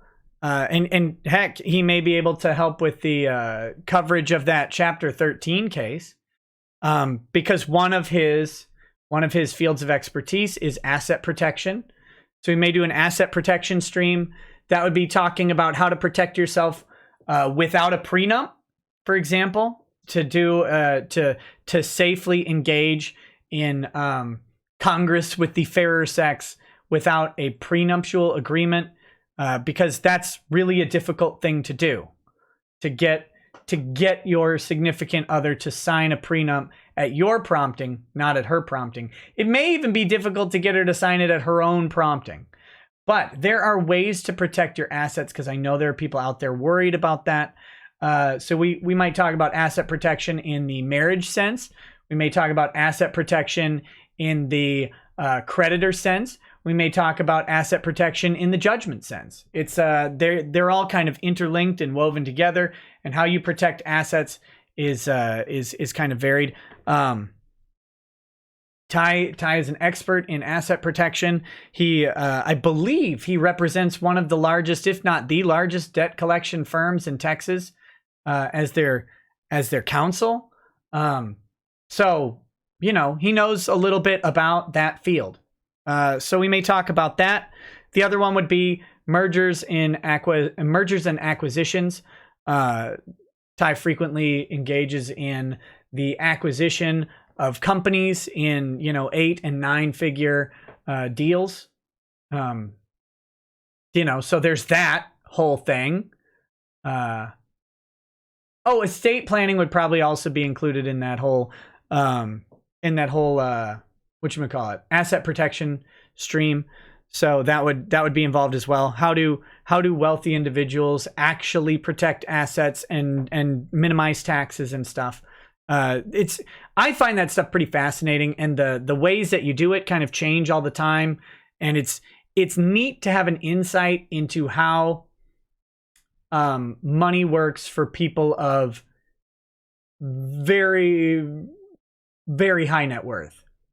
Because there's a big difference between having 500,000 in the bank and 5 million in the bank and 500 million in the bank.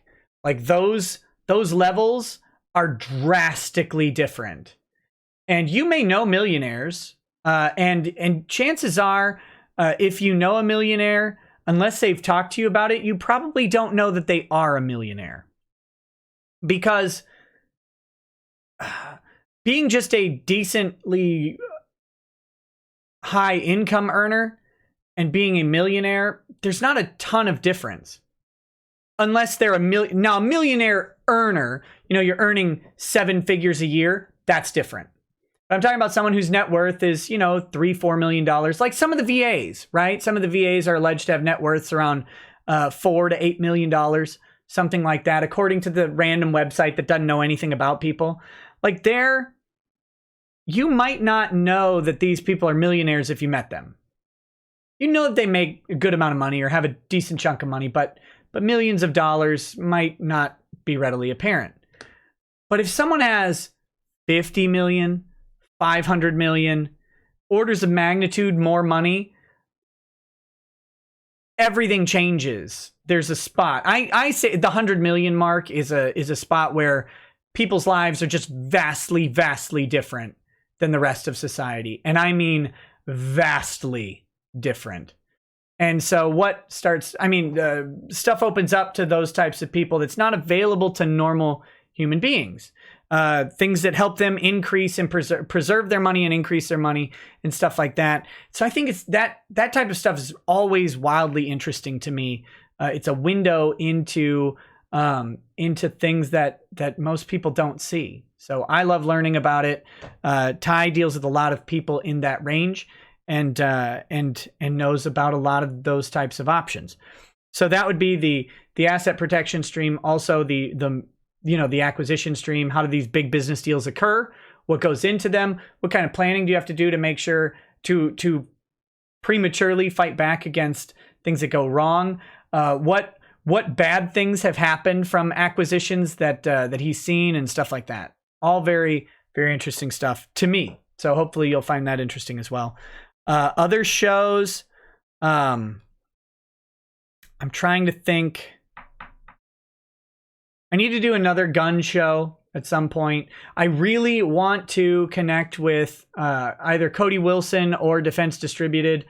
If anybody has a direct line to them, I used to on my Twitter account, which got nuked. If anybody has a direct line to Defense Distributed and could put me in touch with someone, I would love to do a live stream during the new Ghost Gunner 3 milling out like an AK receiver. I think that would be hilarious to do. Like, I think it's like a couple hour process to do a live stream while that happens. And to show the block of metal and then to show the finished lower receiver that is done automatically while I sit around and talk with a guest or two about Second Amendment issues. That sounds like a fun thing. So if anybody has that, yeah, and I would look at bringing in Kendra again or Steve Gutowski, who is the Washington Free Beacon reporter. He's been on the show before. I'd love to have one of them on for that type of stream as well. So just to talk about it, I might be able to, yeah, we'll see. But if any of you guys have a way to contact, an inside contact at Defense Distributed or a direct line to Cody Wilson, would be willing to share that with me, I'd really appreciate it. The other thing that we're going to do, a whiskey review stream is coming up. Whiskey review and drunk stream. Those are great. That's where I get just trashed and we have fun talking about something. A weeb stream is on the horizon. Oh, and finally, a Chad Dad chat. It's been a long time. Doug and Larry. I need to connect with them both, but setting up a Chad Dad stream, that would be on a Friday or Saturday. Just very relaxed. Bring your dad questions and get some dad answers. So it is directly against YouTube terms of service to show how to make a gun. I wouldn't show how to make it. I'd just show the block and I'd show the finished product, and the thing would be going in the background. So there you go. That's what we've got for today. I'm gonna go ahead and read through super chats. Oh, Mythos Irving. I missed this one earlier. Sorry, buddy. Says, yes, we love Susan and her ads. China #1. And Susan, reminder, you can be banned for listening to your favorite streamer and spam certain things so he can pull something. All hail Google, who doesn't steal super chat money. Praise Queen Susan. Well, there you go. Mythos is laying that out pretty clearly. Yeah.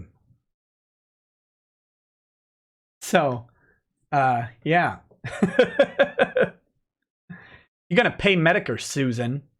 You better pay him what you owe. People are also really asking me, in light of YouTube's latest shenanigans, to do a multi-streaming service to another platform. I guess DLive is the option right now. Maybe Mixer. I don't know. I haven't looked at Mixer's terms of service.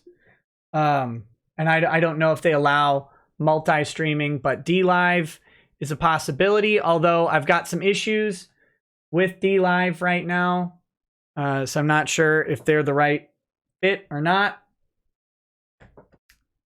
If I can get those issues worked out, I'd love to stream on DLive.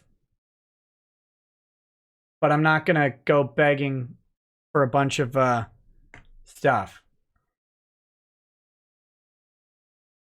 BitChute doesn't allow streaming yet. If BitChute allowed streaming, I'd do it there in a heartbeat. But they don't. They don't. So, if they had, yeah, I've heard they're gonna push it out soon, or they're gonna crowdfund it soon. I don't know what soon actually means for converting BitChute to actually streaming service. But if BitChute allowed streaming, I'd be on there in a hot minute. So, All right, guys. But the reality is, right now, YouTube is the best format for this type of streaming. I can't stream to Twitch and YouTube at the same time. Otherwise, I'd offer Twitch as an option. But Twitch has exclusive rights to all of my streamed content for 48 hours. So you can't simulcast. Doesn't work. That being said, speaking of Twitch, yes, I will be on Twitch tonight. I had a game idea. I had a game I was going to play on Twitch tonight, and I can't remember what it was. But just come check it out. I'll play something. I'll get it started up a couple minutes after the stream ends here. What was the other thing I was going to say? I don't know. Let's do these super chats, though. Let's get through these.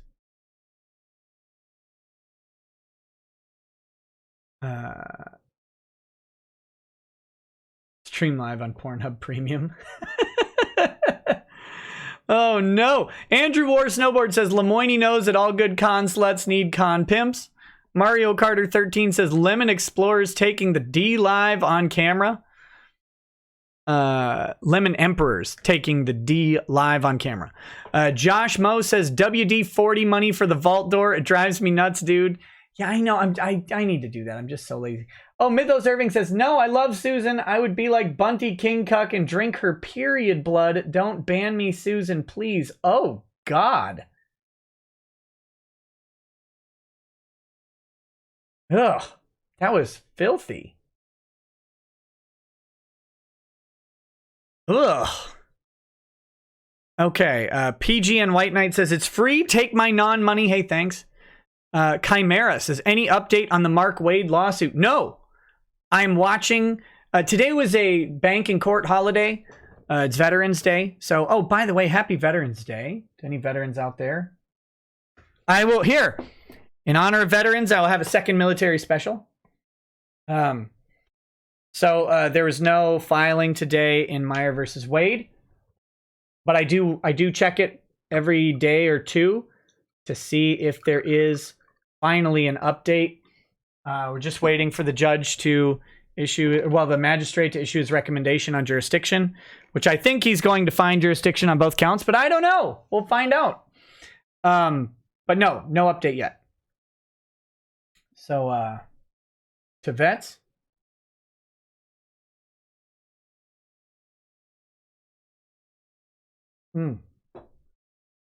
All right, Verithica Froscale says, in case you didn't know, Google has been banning accounts for spamming in streaming chats.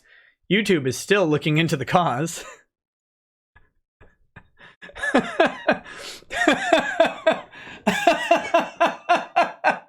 YouTube is looking into the cause. It's Google. Oh my God. Conspiratorial Walnut says, imagine getting cucked by a sandwich. Fluffy Side Up says, the difference is you didn't run from your own kids.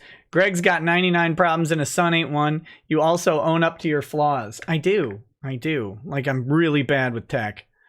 Nermac1 says, oh my God, scared me. Thought you were going to talk about the Popeyes fight here in Cali. No, was that where the guy got stabbed over the sandwich? I was tempted to drive by and get a Popeye sandwich today. But it was too far out of the way from where I was going. No one important says, in Minnesota, oral sex is prohibited. Really? Some nobody says, at Rekieta law, ties, wise, sanctions equals thing to give on. What? I don't know what that means. Ties, wise, sanctions equal thing to give on. Okay. Zinkaruka says, hey, thanks, buddy, for the donation. Onyx Steel says, you think he's stalling to prevent Wave 2? Maybe. I don't know that Wave 2 is going to happen without Discovery anyway. I don't know. Like, I legitimately don't know. I feel like if Wave 2 were definitely going to happen, it would have already happened. But there is still theoretically, a couple months of time. So who knows? Some nobody says, Only person Shane pressured into sex was his other shoe. It was rape and murder because even it laughed at him the whole time, ate its sister in revenge. Oh God. Devil May Cry 5 says, rumor has it Lemoine bought a male sex bot. Lemoine, it's for wrestling. He can't lift the bots. That's what Phil was saying, is that if you've got heart and lung issues and stuff, the bots might kill you just by being too heavy. Cherish Willis says, can you recommend an artist who would draw me a pic of Vic for commission? Like the people who do your thumbnails, how could I contact them? I could send me an email, Cherish. If you're still on, send me an email. And I know some artists who'd be interested in doing a commission. Adam Davidson says, Google gave me $2 so I can give it to you. Hey, thanks. Yusuf Chaudhry says, hey, Nick, first super chat here. Hey, thank you. Just curious, if the case is overruled in the appeals court, are Moranica and the others able to appeal that further? They could try. They could petition for an appeal to the Supreme Court. Yeah, they certainly could try. Serial Foxity says, are kneecaps considered a renewable resource? I don't know.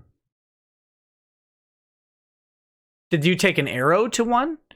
Bad Vibe says, wait, didn't Doucette crowdfund over $1,000 for a legal document?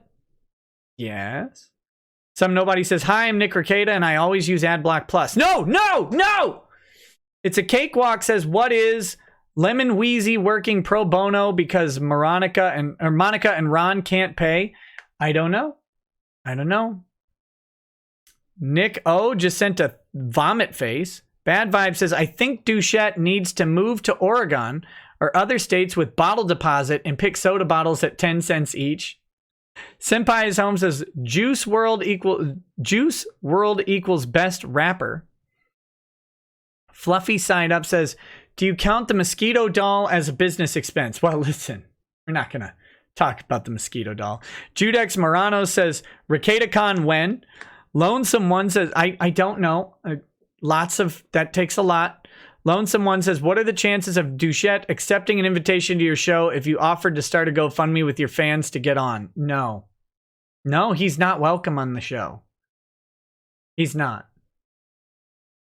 Bam says, in Lemoine raspy voice, thanks for the money, dummies. Snort, snort, snort. Thank you for your work, Nick. God bless Google. Free speech. Andrew War Snowboard says, Tulsi has formally accused Hillary of defamation. Well, good. TLJ Screwjob says, Ace Attorney stream this week, Nick, please? Maybe. Depends on timing. Pasta Cat, thank you for the donation. Bad Vibe says, all's fair in debt and law splaining. Bad Vibe says, I backed Kick Vic and all I got was more debt. Stars Girl Forever says, keep being the thorn in their sides for us, Nick. I think at this point, if I died, I would still be a thorn in their sides. Mike Testa says, enough is enough. I've had it with the fan fiction sequels to these mother pahuckin' good movies. P.S. Could next stream Drexel's on? Could you have him say it? Wait a minute. The snake's on a plane or this line? Just tag me next stream he's on. No One Important says, they are so desperate to make you Vic. It's embarrassing. Honestly, they are so butthurt and babies they can't tell you two apart. TL Universe says, may I join you for Neverwinter Nights EE Enhanced Edition next time? Maybe. Paragon 1172000 says, the quartering multi-streams all the time on Mixer and YouTube. The Nerdiest Geek says, more Ace Attorney soon. Possibly this week. Ken A says, any idea when you're going to auction the knives? No, I don't know. I really want to. Also, thank you for supporting my GoFundMe. You're welcome. In Lemoine voice, here's my grift money, Nikki. Let me figure out those knives. Let me talk to like Hirohei and see if we can figure out a good way to do it. Mike Testa says, so I see you want to be Mixer neighbors with MBA. No, I don't want to be anywhere near MBA. But he hasn't been talking about me lately, I don't think, so I don't really care. JCF Data says, Nick, does Vic have to go to the November 21st hearing? Probably. And even if he doesn't have to, I bet he will. Redacted says, AdBlock Plus is an extortion racket. uBlock Origin is what you should be using. No, you should not. Don't use uBlock or any other blockers. Never. Ads are your friend. Archangel of Life says, did you hear Chris Brown was at the KSI versus Logan Paul fight? Glad to hear someone that knows how to throw a punch was in the building. Rogue says, it's pretty scary how far Veronica and those against Vic are willing to stoop just to take out Vic. The male VAs are the biggest idiots. Yes, they are. You're right. E-Man to Manny says, idea for Tie Stream. Steps to take if one ever had the luck of winning the lottery and how to go about it. Kizzy says, hi, Nick. Hope you can find that Colorado whiskey I recommended on the Discord for your stream. Also, might we be seeing some more documents on a certain Cuck TV controller wife beater soon? I don't know. I wasn't really... his divorce documents aren't overly interesting outside of what's been seen. Sakaki Onsai says, Jimmy Carter in hospital for complications related to a fall last month. If you have him in your dead pool, folks, get ready for payout. Hashtag Ripperoni. Ripperoni and pepperoni, Jimmy Carteroni. Next, we've got...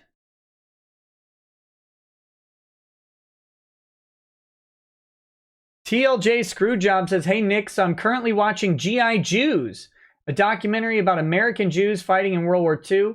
And one of the interviewees was talking about their grandfather, who was a chaplain. And it shows the person's face, and it said, Mark S. Zaid, attorney. Yep. TLJ Screwjob says, and I couldn't help but chuckle since I never would have expected to see Mark S. Zaid in a documentary. It was just, I can't believe this happened kind of chuckle. Pro Hero All Might says, Nick, I'm in serious trouble. I was arrested this morning for possession of an illegal footlong with intent to marinate. Was hoping you could get me in touch with someone who knows sourdough law. Please help. They still have my sub in evidence and I'm hungry. I hope there wasn't mayonnaise on that sub, buddy. It's not going to be good when you get it back. Hawaii Con Mustache Jim says, I just got a whole bunch of my super chats refunded from super chats I sent to channels that got their super chat privileges terminated months ago. I was quite substantial, in excess of $100. Have you heard of any other instances of this happening? No, that's terrifying. Mercenary X says, hey, Nick, what would happen if the police arrest somebody who's eating because they have diabetes and low blood sugar? If someone were eating because they have a medical emergency and were injured in this way, can the SFPD be sued out of existence? Maybe. Maybe. It is a law. It's a law. Oh, there it is. T. Greg is bankrupt for $13. You would pick 13, wouldn't you? Wouldn't you? I have a feeling that one might get refunded, but thank you for the thought. It is very, very, very funny. Hellsnake says, here's a quote from Mr. Medicare. You're going to pay what you owe, Susan. The next. Mythos Irving says, it was a joke gone wrong. Oh, excuse me. I was referencing the Bunty King I'm a cuck vid. Sorry for grossing you out. Oh, I remember that video. Very funny stuff. Lol, at least I did not say you use ad block. Thank you. That's the worst insult you could give. Acrid Chaos says, Nick, have you played Dark Souls? No. I would literally make a Twitch account just to see how your reaction to the tutorial compares to how my own was. I have Dark Souls. No, I've never played it. I've thought about it. If I'm going to play Dark Souls on Twitch, I have to make a big announcement because everybody tells me to play stupid Dark Souls. So it'd have to be like a thing. Cesario JPN says, Jamie Markey was in your backyard. GalaxyCon in Minneapolis. I know. I found out during the weekend. Not only was she there, but that stupid Apples guy, Josh Martin or whatever, was there. And like Sabbath was there. And it would have been really funny to go. But I found out on Saturday that they were in town. And there was no way I was making it out. Photos and first-hand accounts say she had little to no traffic. Get woke, go broke. Well, that doesn't surprise me at all. Yellow Flash 2 says, I hear Mark Zaid is a big fan of the Disney Kid videos. It sure looks like it. Sure looks like it. Kizzy says, you see the new documents from Ron's first wife, though? We covered the ones on stream with the death threats and all that stuff. The affidavit from her.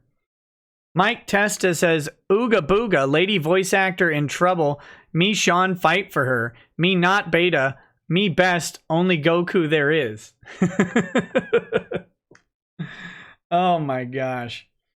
TL Universe says, screw Dark Souls, play Ghosts and Goblins. Oh no. It's so much harder than Dark Souls. Like, you guys can talk about Dark Souls being hard. Ghosts and Goblins and Ghouls and Ghosts, way harder. Way harder.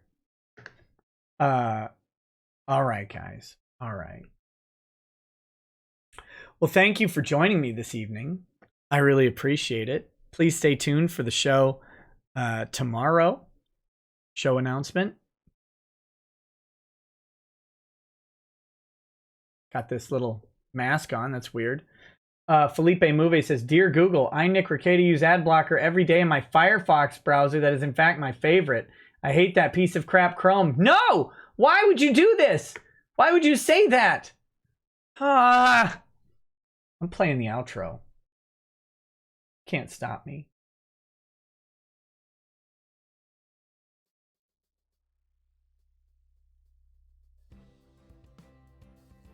Oh, I guess I could turn it up a bit. Gracious. Okay.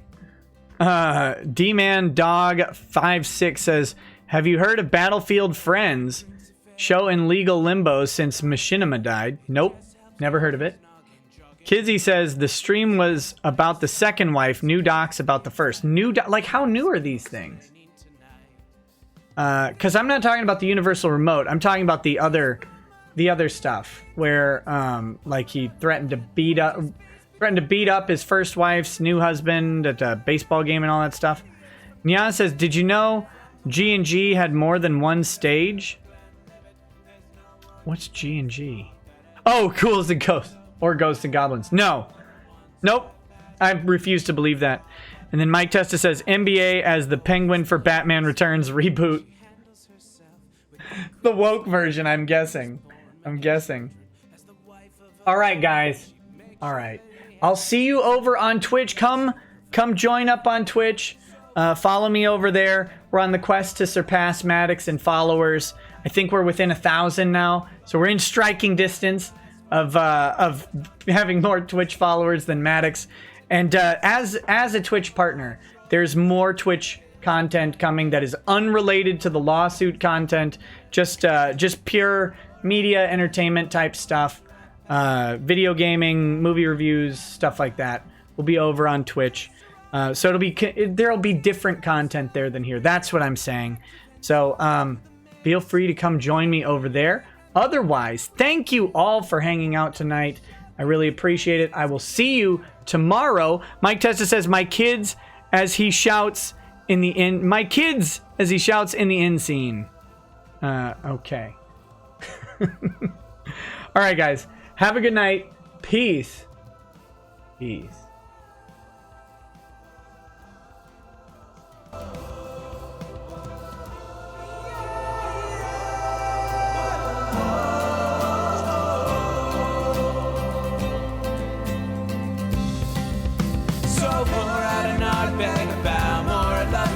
Spirits flow as the ones who get unemployed. So pour out a glass for the tea, post on Twitter as we hear Lost Planning tonight. From the white shores of Nairn to the hills of Glenlivet, there's no one who explains the thought better than Nick. So pour out a glass for the ones who have passed to make the law what we are.